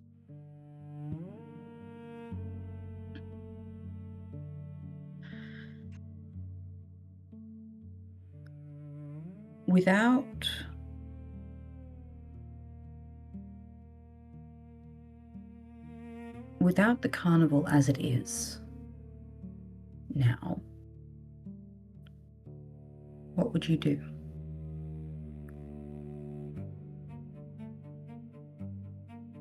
My mission can't change. Would return to the forest and come up with a plan. You? Well, I'm not like you.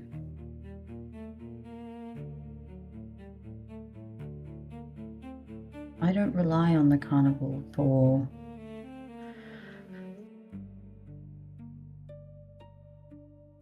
a mission or to fulfill needs and desires. I am simply here.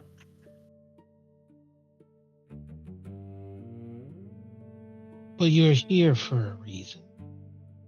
And I'll have to be honest, I have yet to figure out what that reason is. And it is worrying that between the three of us, you're the one I still have the most questions. You have questions for me? I do. Why are you here? What do you get from all of this?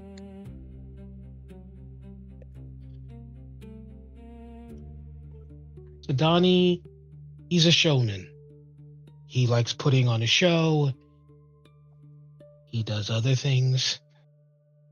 I have my mission, but I can't figure out why you do it. You risk just as much as any of us. That paladin almost killed you. And yet, you're still here. Why? I do think that's the first time a man has held a blade to my throat. I'm very surprised at you.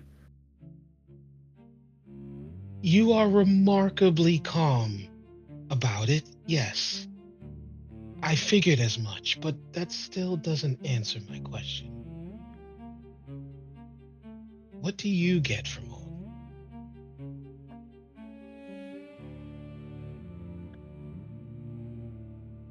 This carnival appears out of nowhere. It is enticing. It's beautiful. And then it disappears, leaving a trail of destruction in its wake.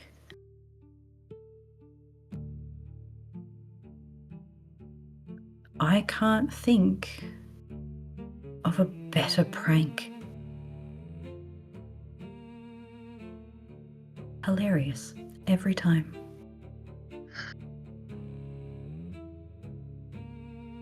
Are you telling me you do all of this simply because of Fey whimsy? Mm-hmm. Boredom? Mm-hmm.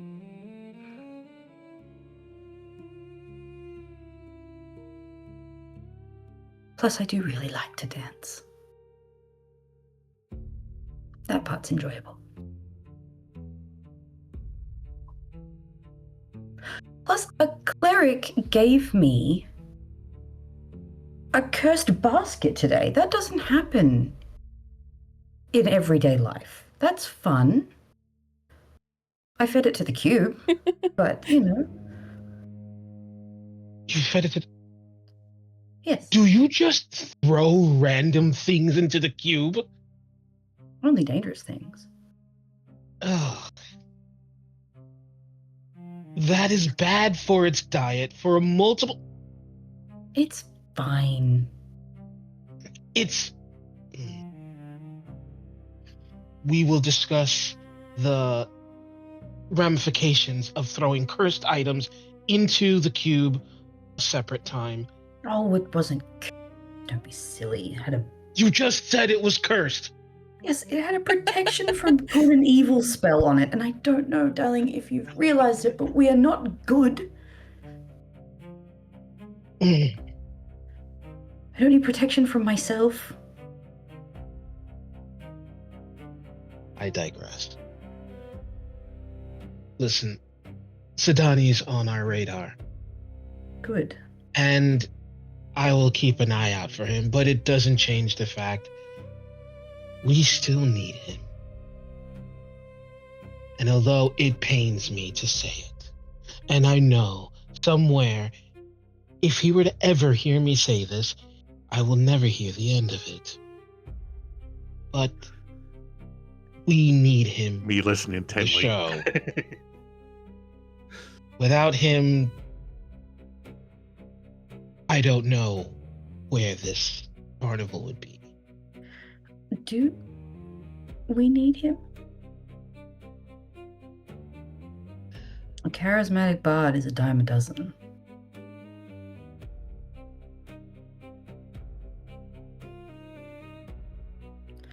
Charismatic bard with an urge to kill people. Still not that difficult to find. A charismatic bard that could convince people to kill themselves. That's something special too, you know. I've seen him convince people to walk off cliffs. Oh, that's not difficult. Without fairy magics.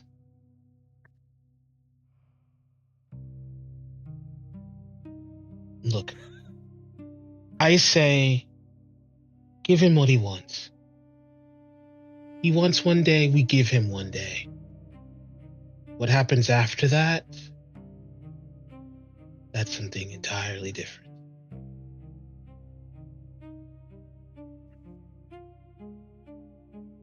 Whatever that may be. And he kind of like dead stares her. Like, you can make of that what you will type of look.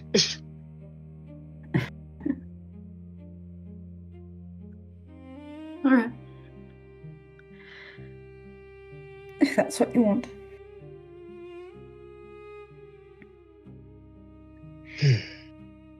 Well, And stop throwing things into my goddamn cube I without will not. consulting me. It's our cube. Shared custody of the cube. You have him on days On even days, I had him on odd days. And that's fine. Get it? Odd But I- days? Sorry. Oh, good lord. Yes, kitty. But, oh, one more thing. Mhm. I'm going to preface this by letting you know I was in a emotional state at the time. What did you do? While I was out, I may or may not have walked into a circle of mushrooms. While I was there, I came across this beast who opened my mind to things that it's difficult to put into words. And I met someone. And you see him kind of like almost choke on the words, but he's like, I met a elf. She called herself the guardian of Bramble and the area thereabouts. Right. Do you get any weird fae vibes, like you would use that word? Do you feel any weird fae energies around here? Do I feel any weird fae energy around here? I have the general consensus that this feels very honeypotty, which is very fae. But There's none of that feeling at the moment is tied to any kind of magic or creature presence. And you in the carnival right now, no, you wouldn't feel it. I haven't. You say you walked into a fairy circle? I do not wish to dwell on it, but yes. On purpose? Yes, I did. Yes. Listen, I felt something coming from it, and I didn't quite understand it. And I wanted to explore. Lily's going to smack you in the head. What? She's just going to smack you beside the head. I will allow that. No one just teach because you I understand. Yeah, listen. Can we focus on the matter at hand? None of that matters. Just there's something going on here.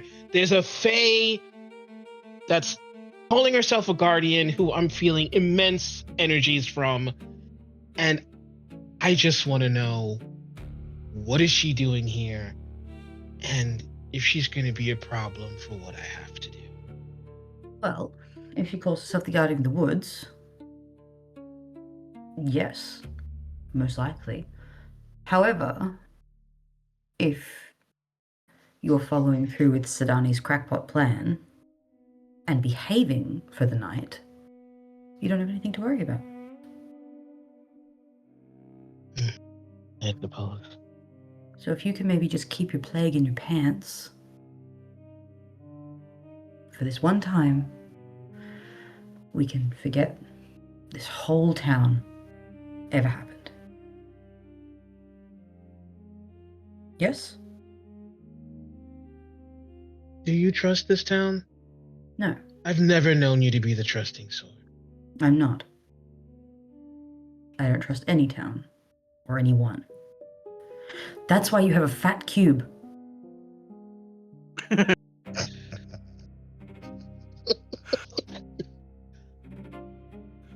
Goodbye. Another title. Pleasure as always.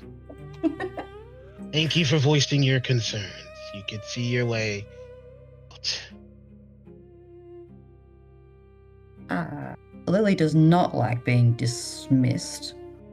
I look at her and I remember that you killed the guy that really fucked me up, and begrudgingly, like, threw his teeth if he had them.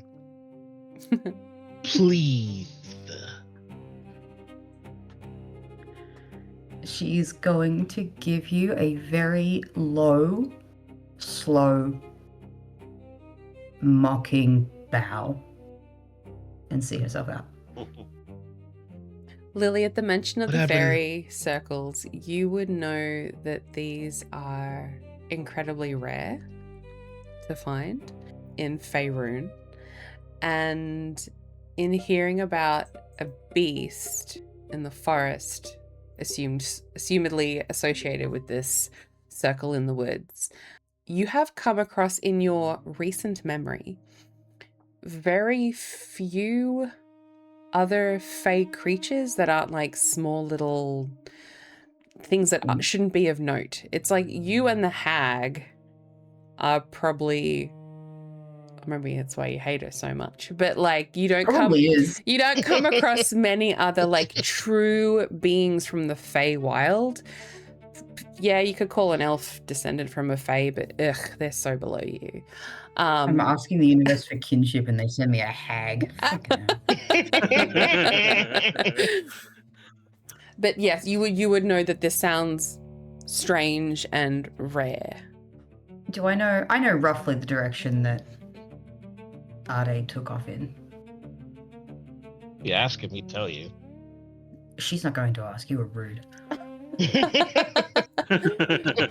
So Bramblewick is in a little bit of a valley, and there's basically, you could say there's like a western wood and an eastern wood.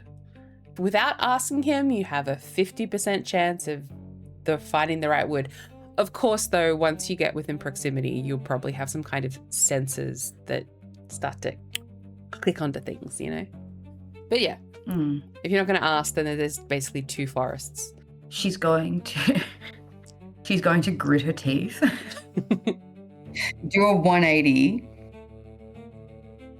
and go back into the menagerie. Ade, Yes. where's the circle? I would have to show you. Just tell me which side. I will find it myself. It's hard to explain. I didn't just pick a direction. I was led there by the mycelium. By the what? The mushrooms. The fungi. So follow the mushrooms and I'll be fine. If you could speak to the mushrooms, yes. I'm a fairy. I just need to get close. And I can find my way there. I just need to know where to start. That direction. And I point in the general direction. And I'm like, that's all I can tell you. He points west. You're lying to me. It just so happens to be the same direction as the town. I rolled a 12. Are you lying to me? He has no intention of lying to you, but he genuinely is like, I followed the mushrooms. They led me in that direction, and that's all I could tell. That's genuinely all he could tell you. What happened to your dress? You were wearing the nice dress before. Where'd that go? I don't need you to tease me. What tease? I have a -2 to deception. I can tease you if I wanted to. No, it looked like a prominent plant. Look, it's that way. After that, I don't know. Talk to the mushrooms. Okay. Thank you. She'll leave. Amazing. We're gonna cut to Sadani. Sadani, can you please make me a dexterity saving throw with disadvantage? Oof. Fuck. 12. On a 12, you're unable to, you didn't see it coming, hence the disadvantage. You're unable to dodge this web that shoots out, grabs you in the shoulder, and suddenly anchors you to the ground, and you're unable to keep walking forward. You turn around and you see Solandris. He's like webbed you to the spot so you can't walk off anymore. And he kind of scuttles up. You see his eyes are saucer plates, round, and his hair is wild, and he comes up to you and his hands are moving so fast. And he's signing to you, "Why? We needed her. Tomorrow night was supposed to be different. You said that people were watching us. Why? Why did you let her go?" And he's just like furiously, just his hands are moving so fast. And because his hands are moving so fast, I'll probably say that Sadani probably only caught about half of that. So he'll sign back. Why? Whoa, Her. whoa, whoa, Night. whoa, whoa. Slow down. Slow down. His face looks desperate. He can't vocalize, but you see just how big his eyes are. His mouth is turned downwards. He's like, we needed her. Why? Why is she gone? He signs back. I could not keep my promise. And because I could not keep my promise, we were in danger. And the others made it clear they had no intention of aiding me in making sure that the carnival was a safe one for one night. I had no choice. If I wanted to guarantee mine and your safety, she had to be set free. But she was going to perform, he signs. You told her one night and she was going to perform. She was going to be the finale and save us. She was going to perform for one night, so long as I could keep my promise that the village would remain unharmed. I could not keep that promise. I tried, but I could not keep that promise. The others made it clear they had no intention of letting that happen. What was I to do? Lie to a wormling that I made a promise to, I gave my word to, and hope that would make it out okay? The paladin was bad enough. What would you have me do, Salandris? My priority is keeping you safe. He's gonna motion to you. But I don't want safe. I don't want an exit strategy, Sadani. I don't want another dark forest or another dark cave. I want, and he kind of motions to the to the air around him. He's like, I want this. I could not keep you safe from the dragon. I had something within my power to keep you safe. I took it. I know that you love this place. I know that it allows you to be you. And I'm happy for you that you found your place. But I still love you, and I still will do everything I can to keep you safe. Oh shit! If that makes me the bad guy, then so be it. He's gonna look at you, this teenage boy. And fuck you, you're not my dad. he sweeps his fridge to the side. No, just kidding. It's basically those vibes though. And he'll sign. Did you let her go because you didn't want to break a promise? Or because you've already decided that the carnival can't be saved? Sadani sits with that a moment. Gives a crooked smile. Maybe a little bit of both. At that response, you might have given up on the carnival, but I haven't. And he's gonna scurry off. Yeah, I saw that one coming. Yeah. Enemies within, enemies without. Maybe a little bit of challenging of authority there. You can like pull yourself free, Sadani, of the web that's kind of kept you in place. Sadani grabs one of his daggers and kind of cuts at the web a little bit and lets himself free. That went about as well as could be expected. As you make your way back to your caravan, you will find Miriella already waiting for you outside the front, having not been able to find you in the big top. I figured this appearance was about due. All right, come inside. She kind of... And he lets her in. Yeah, gives you a bit of a half giggle. And she goes, the great Sadani, liberator of dragons. I do hope I'm not interrupting some grand transformation you are having. First, let's dial down the sarcasm. Too really not in the soon. fucking mood for it. Very well. I would also like to think that this kind of hits her a little bit because because Sadani doesn't normally talk to her like that. Yeah. Yeah, usually she can get away with her little little shit jokes with you. She's like, oh, Miss Sadani, I meant no offense. Sadani, I have watched you terrify nobles and swindle merchants and ruin lives for less than the value of that creature. And today, you simply offered her freedom.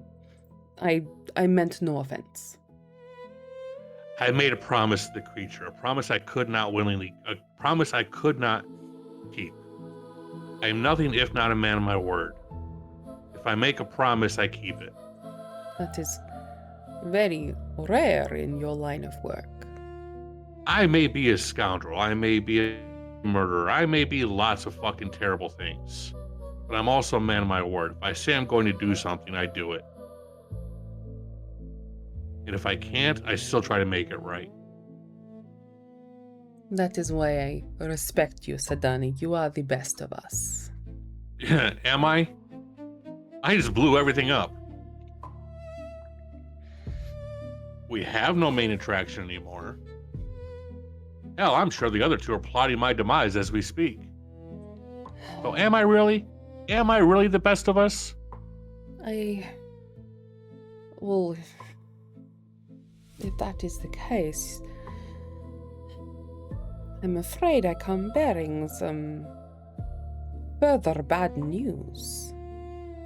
Oh, sure, why not? Just add to it. Let's go. What do you got? Today is the perfect day for bad news. So, what else you got? I mean, some person's bad news is someone else's opportunity, no? Maybe. Talk straight, Morella.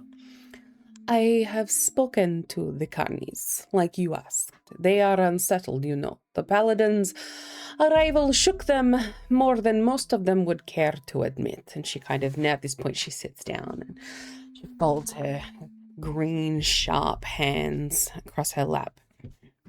They are frightened of what happened. They are frightened that somebody found us and frightened that the jumps are becoming unstable. And naturally, they are asking questions about Lily. Well, this is rich. What kind of questions are they asking? Some wonder whether the heartstone itself is failing. Others wonder whether our dear fairy is becoming distracted. Asking if a fairy is becoming distracted is like asking if the sun travels around the earth and performs a day-night cycle. Actually, the sun doesn't travel around the earth travels around the sun. But, anyway. John, get back in the other campaign. Right? Get out of here. Get out of here, John. Wrong campaign, Get buddy. back to your... Get back to Hey, your shut the fuck up.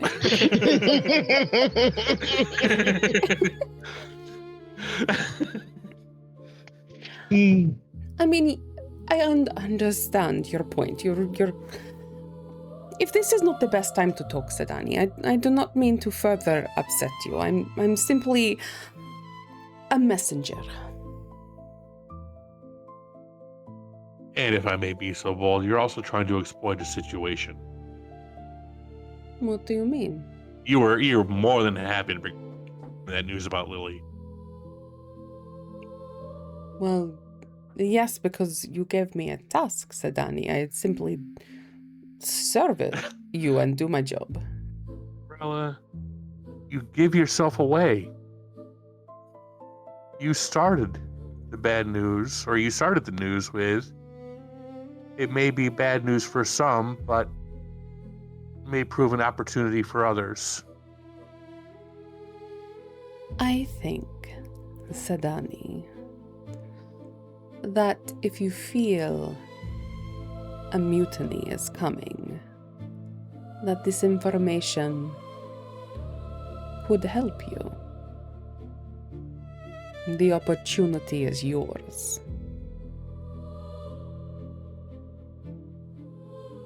So above table, remind me, what's the timeline of events for the carnival? So we're just doing the one show tomorrow, correct? Yeah, so the carnival will open tomorrow, and it'll be like a day carnival. They'll do the rides, they'll be able to get the readings, blah, blah, blah. But then that evening is the show. Right. Okay. Yeah. I just wanted to make that clear. For myself. You have a whole nother, you've got more than 24 hours even from this moment. Like, you got a whole day. You got a bit. Yeah. All right. Well, I hear what you're saying. I do. I've got a lot on my plate right now. I will give what you are saying some real thought. Sadani is physically unable to sit still. You know, kind of like he's anxious, but not, if that's making any sense. Mm-hmm. All right. People don't trust the Fae. All right. Not unheard of. You know, Fae are fickle creatures by design and untrustworthy by nature. All right. Yeah. That's some of that's to be. Try not to take offense to that, Sadani.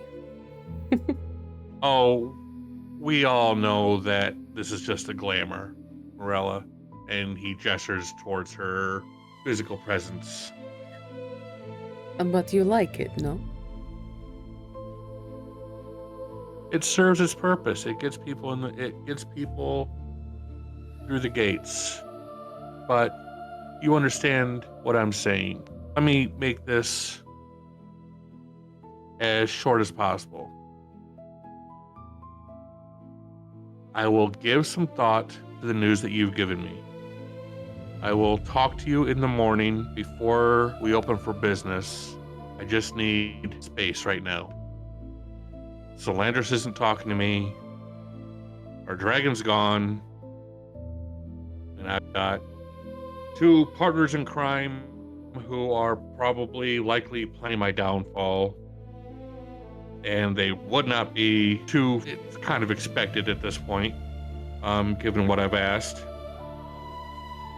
So I just kind of need some space right now. Thank you for reporting back what you found. I do appreciate it, but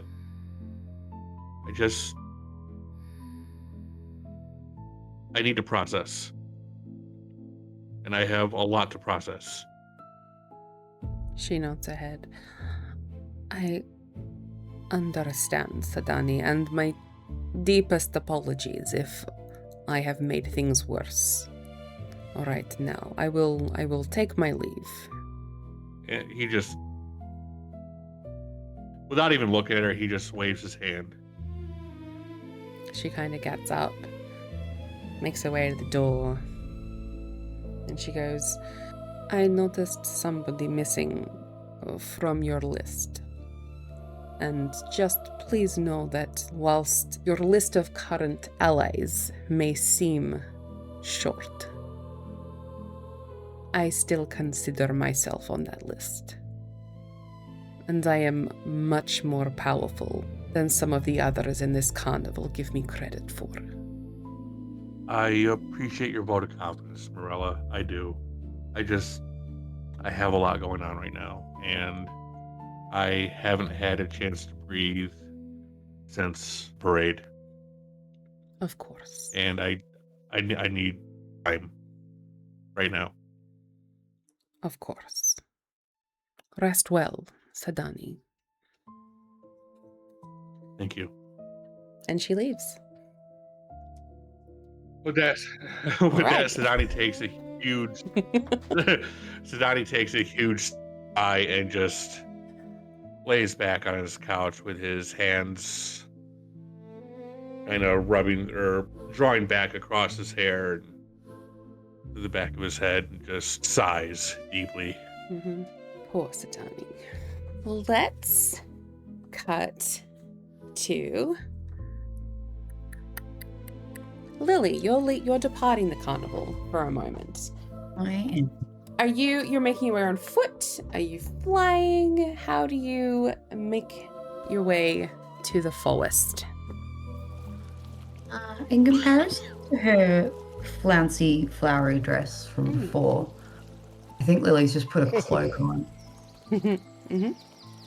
to try and appear as unassuming as possible. And yeah, she'll go on foot when she's in, like, visible. And then probably fly the rest of the way. Cool. Once you get a little bit deep into the woods, make me I would say, probably be Arcana, to be honest. Arcana? Yeah, Planes of Existence. Roll me an Arcana check. Because it's Fae, you can do so with advantage, and I have to go to the loo. I will be right back. This is very much a case of, like, character wants this. Player knows it's a fucking stupid, terrible idea. Well, you should do it anyway. Do it for the content. For the content. Working out so far. You guys are so mean to Lily. Oh my gosh, she never did anything bad ever. She's so nice. You literally called some random chick a whore. The boot fits. It's not my fault she spends Tuesday evenings bouncing on the ringmaster. Fuck. Oh my god. Oh, wow. I didn't make her do that. She made that decision herself. You're making some awfully bold assumptions about what goes on in my caravan there, young lady. Hey. Listen. He's your number one fan, I'll admit. It does look a little suspicious. She's got her titties out and she's in your caravan. It's a pretty clear assumption to make. And you should assume that everyone else is making the same assumption. I wasn't gonna say anything. I mean, I'm a turtle, so you know that interspecies bullshit. We don't get down like that. But hey,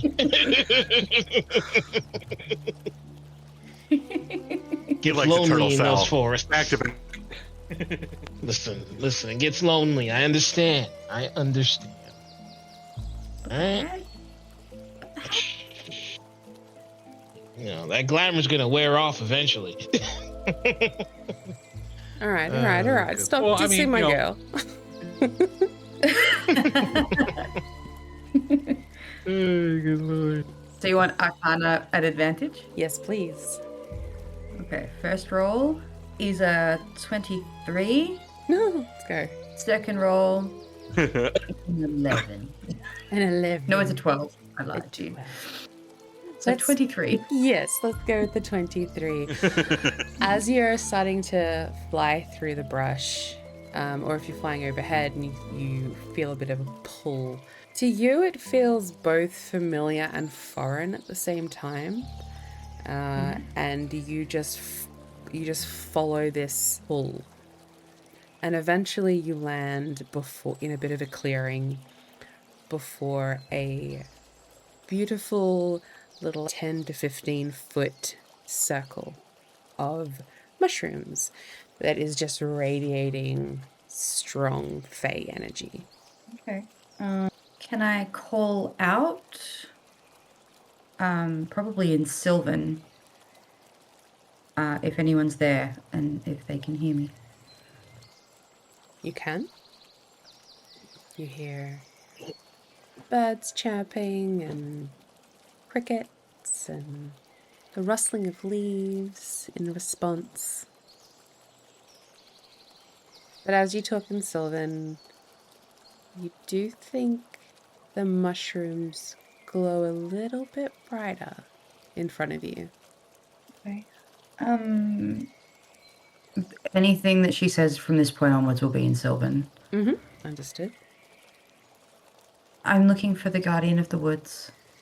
On that 23, you will hear almost like a song start to come from within the circle of mushrooms. It sounds like music, but it's very faint. Do I recognize it? No.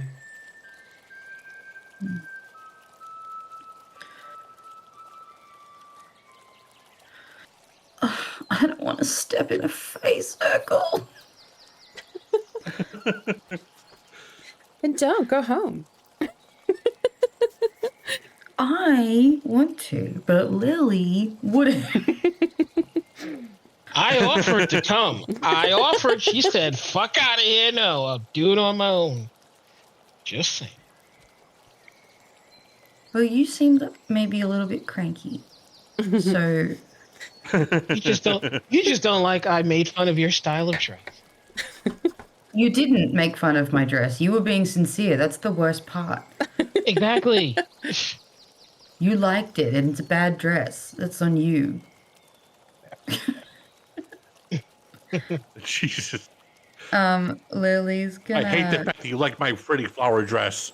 It's literally a flower dress to a druid. You should have known. I've got nicer dresses. Good lord. No. Good.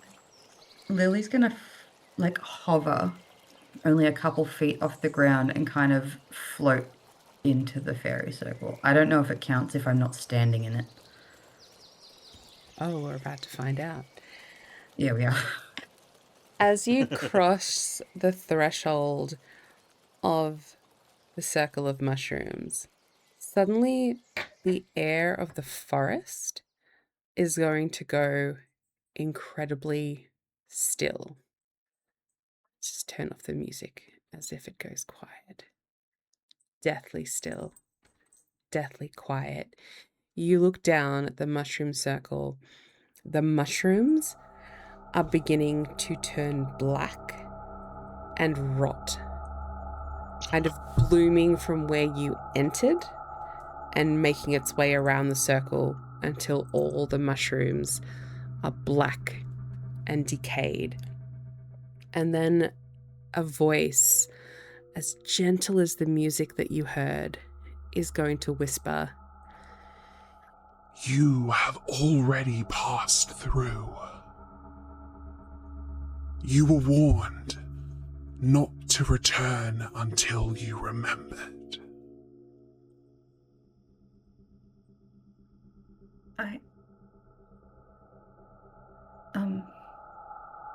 Can I leave the circle? Can I?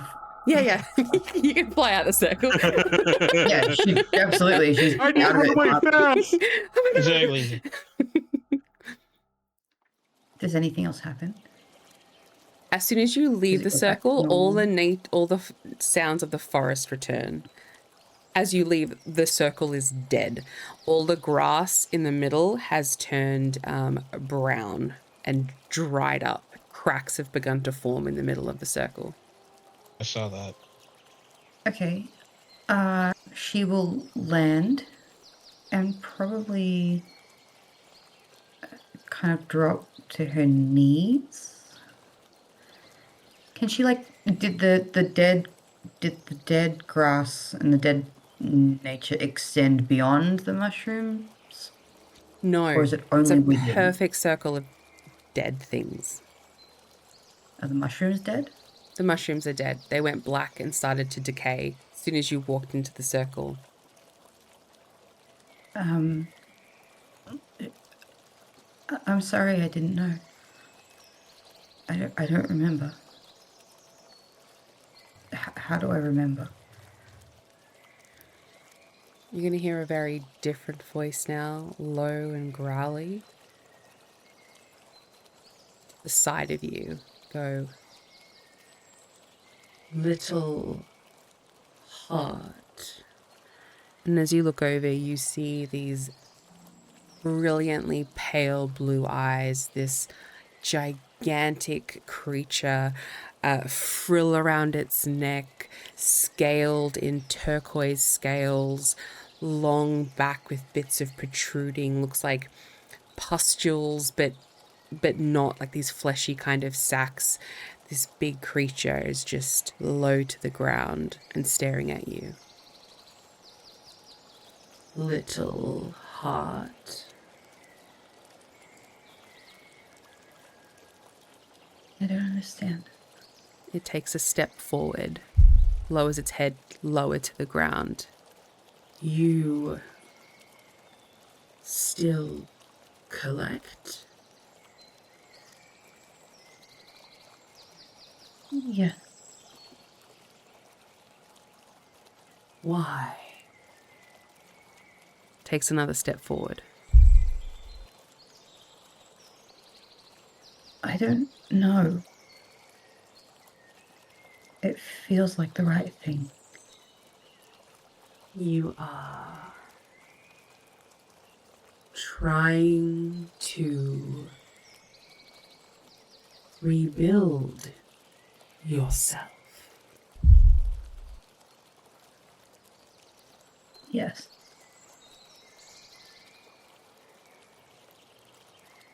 You have lost much. Yes. But I am trying. I am trying.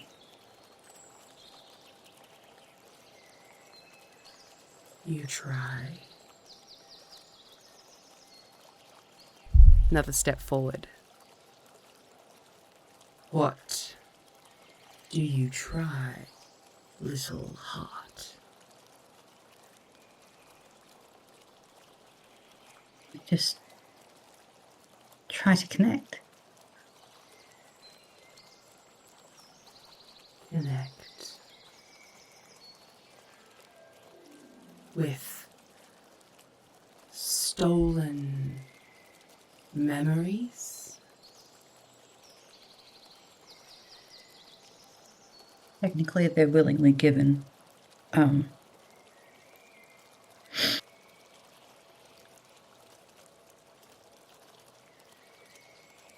Another step forward. Will that make little heart whole? Guessing not. From the way that you're saying that. You still carry their prison.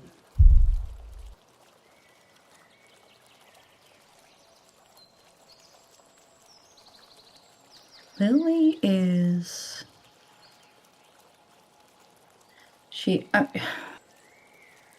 Lily obviously has her trinkets that she carries with her always. Mm-hmm. And in lieu of a reply, she might just... Her hand would automatically go to the trinket for Doris and Agnes. And look Okay. to the creature, like almost for confirmation. Is this what it's referring to? No. That is not little heart's promise.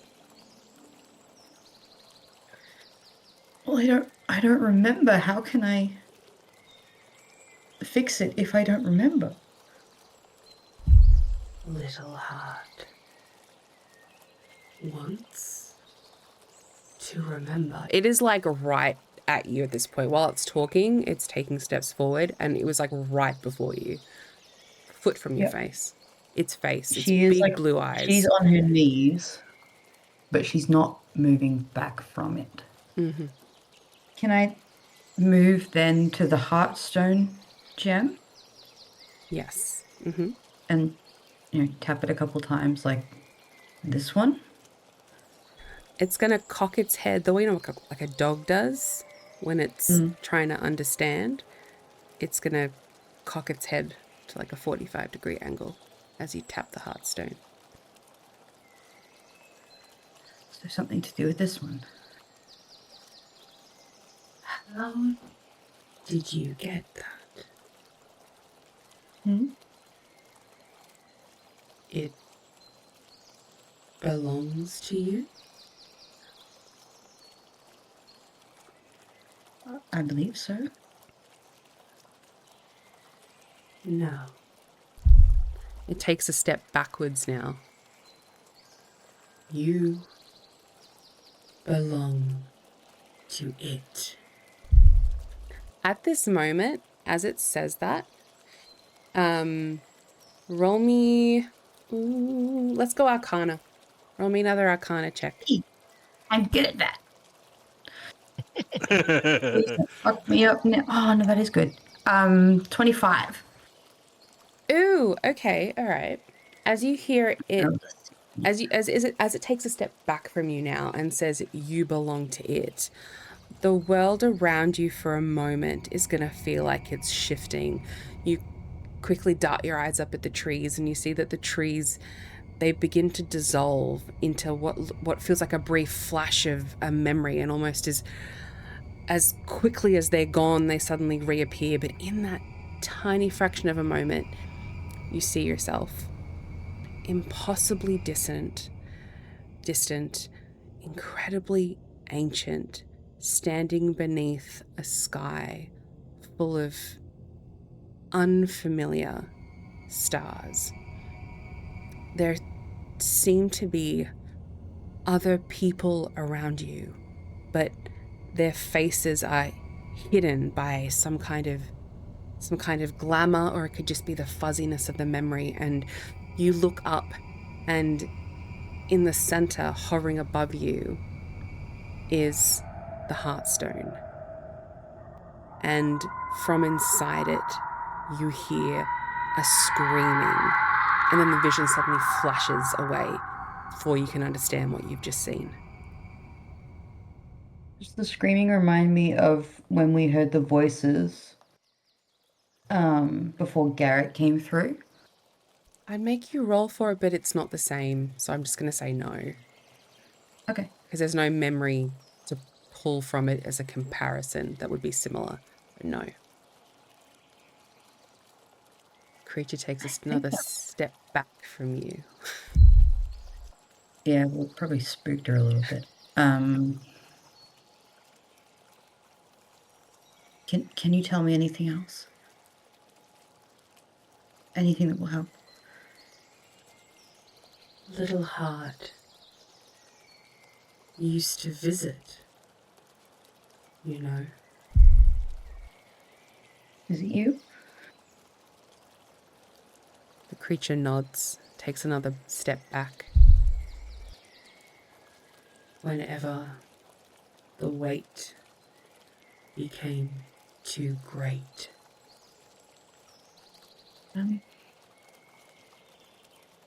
And would you like me to visit you again after this? You cannot. It gestures over to the circle that is in ruin in front of you both. Ever? Not here. Very well. And she'll get to her feet. Sort of straighten up her dress and her cloak. Then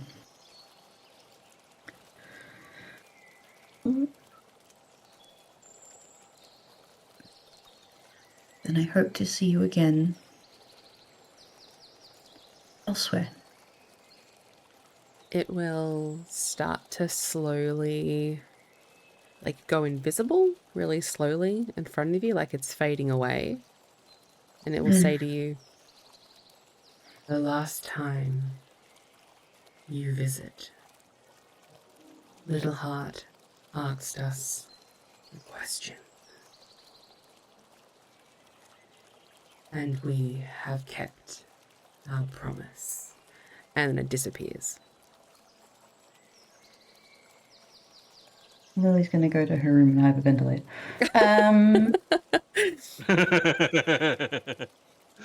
Yeah, she will kind of take a last breath in the space, and then, knowing she's been gone a while and there are things to do, she'll make her way back to the carnival, but she's not going back through town. She'll take a long way if she has to, just to avoid seeing anyone. It's probably about 4 o'clock in the afternoon at this point, after the various things have happened. today. I do want to quickly cut back to Ade, who is in his menagerie, the only one who's like accessible basically in the carnival at this moment. You're going to hear what sounds like a little bit of a ruckus coming from the midway, which is very close to the monster menagerie. And you kind of hear a bit of a ruckus going on. I give it like a few minutes to see if the other two will take care of it.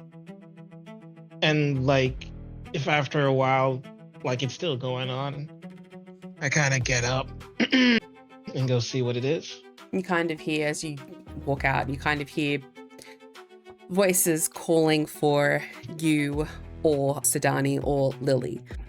Master Sadani! Ade! Coming from the midway.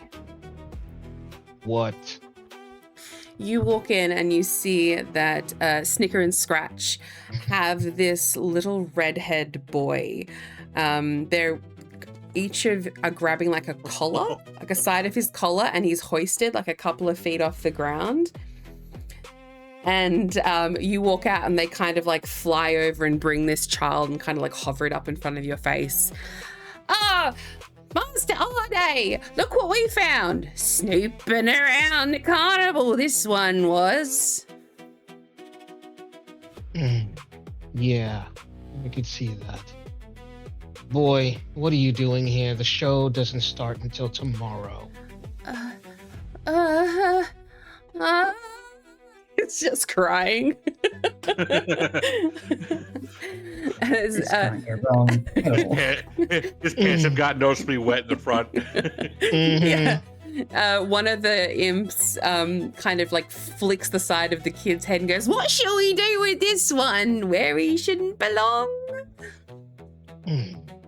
Ade, like, genuinely could not care less, but remembers that we're trying to do something, at least until after tomorrow. I kind of look at the boy and I'm like, all right, straighten up, boy, straighten up. What? Take a deep breath. Why are you here? I guess they kind of And where lower are your him parents? to the ground a little bit when they see you're trying to have a conversation, but they hold on to him. But they let his feet touch the ground. The kid kind of wipes snot all over the back of his hand.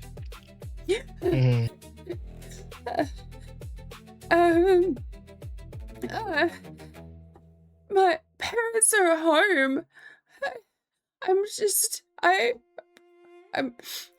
My best friend lives here, and I thought I would come and visit. He pulls into his pockets and he brings out all these like scrambled bits of paper. I have, this one's for you. And he holds up this drawing of a tortle.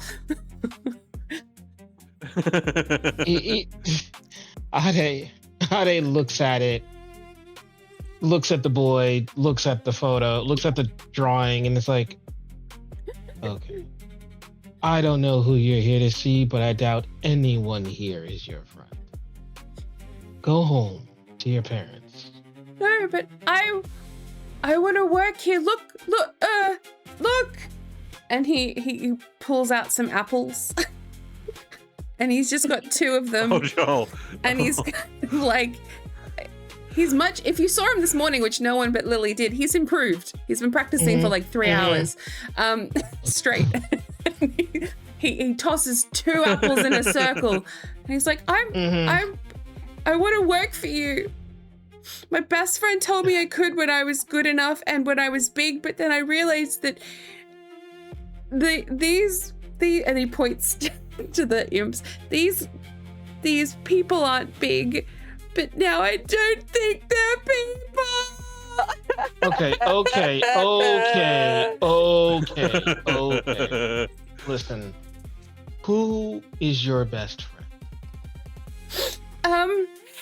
Her name is Lily. She's a really pretty one. Ade kind of like face palms and is like, oh, Lily. Of course it's Lily. I thought it would have been Sadani, to be honest. Yeah, Lily tracks too. Listen, I don't know what Lily told you, but you're far too small and far too loud to work here.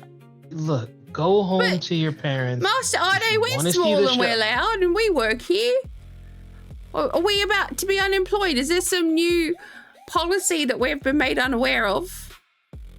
You do remember I dangled you on top of a cube, right? Yeah. Do you want to repeat that? Oh, can you not hear me? Oh, you're very old. Mr. Ade, do we need to be aware of a policy change? Yeah, Snicker, help me out right. here. Uh-huh. If we're too small, that In seems this a bit... moment, Ade burns a wild shape to turn into a big bear and roar in all three of their faces. Oh no. All three of them shit their Lusky. pants. No, I'm sorry. I was laughing and I tapped the mic. Oh, I got tea up my nose. That's probably a real reaction that they would have. The little boy, definitely. No roll necessary. Right. So after that, I kind of like stomp in front of him, trying to scare him to go back home. Not actually gonna do anything to him yet. But I kind of like stomp and huff, and I'm like trying to gauge his reaction to see if he runs off. Oh yeah, you've just turned into a massive bear and roared and stomped. He is going to leg it. And if you let him, he'll just scurry away. Right. And as he like gets, as he's like enough distance away, I turn back to normal, and I'm like, confer. And I go back to my menagerie. You hear Snicker and Scratch be like, oh, the kid had really nice hands. I look back and I immediately just scream at them, no fucking hands, not until after the performance. Yes, Master Ade. No hands. We should really check about that policy change, though. That sounds like really bad news for us. I would die for them. They are my favorite. There you go. Amazing. That's where we might wrap it today. Oh my goodness. A lot of character development in this episode. There was a lot. Sorry A about the lot. lack of combat, everybody, but like, you guys are going through it. Fine. That's so fine. That was a good one.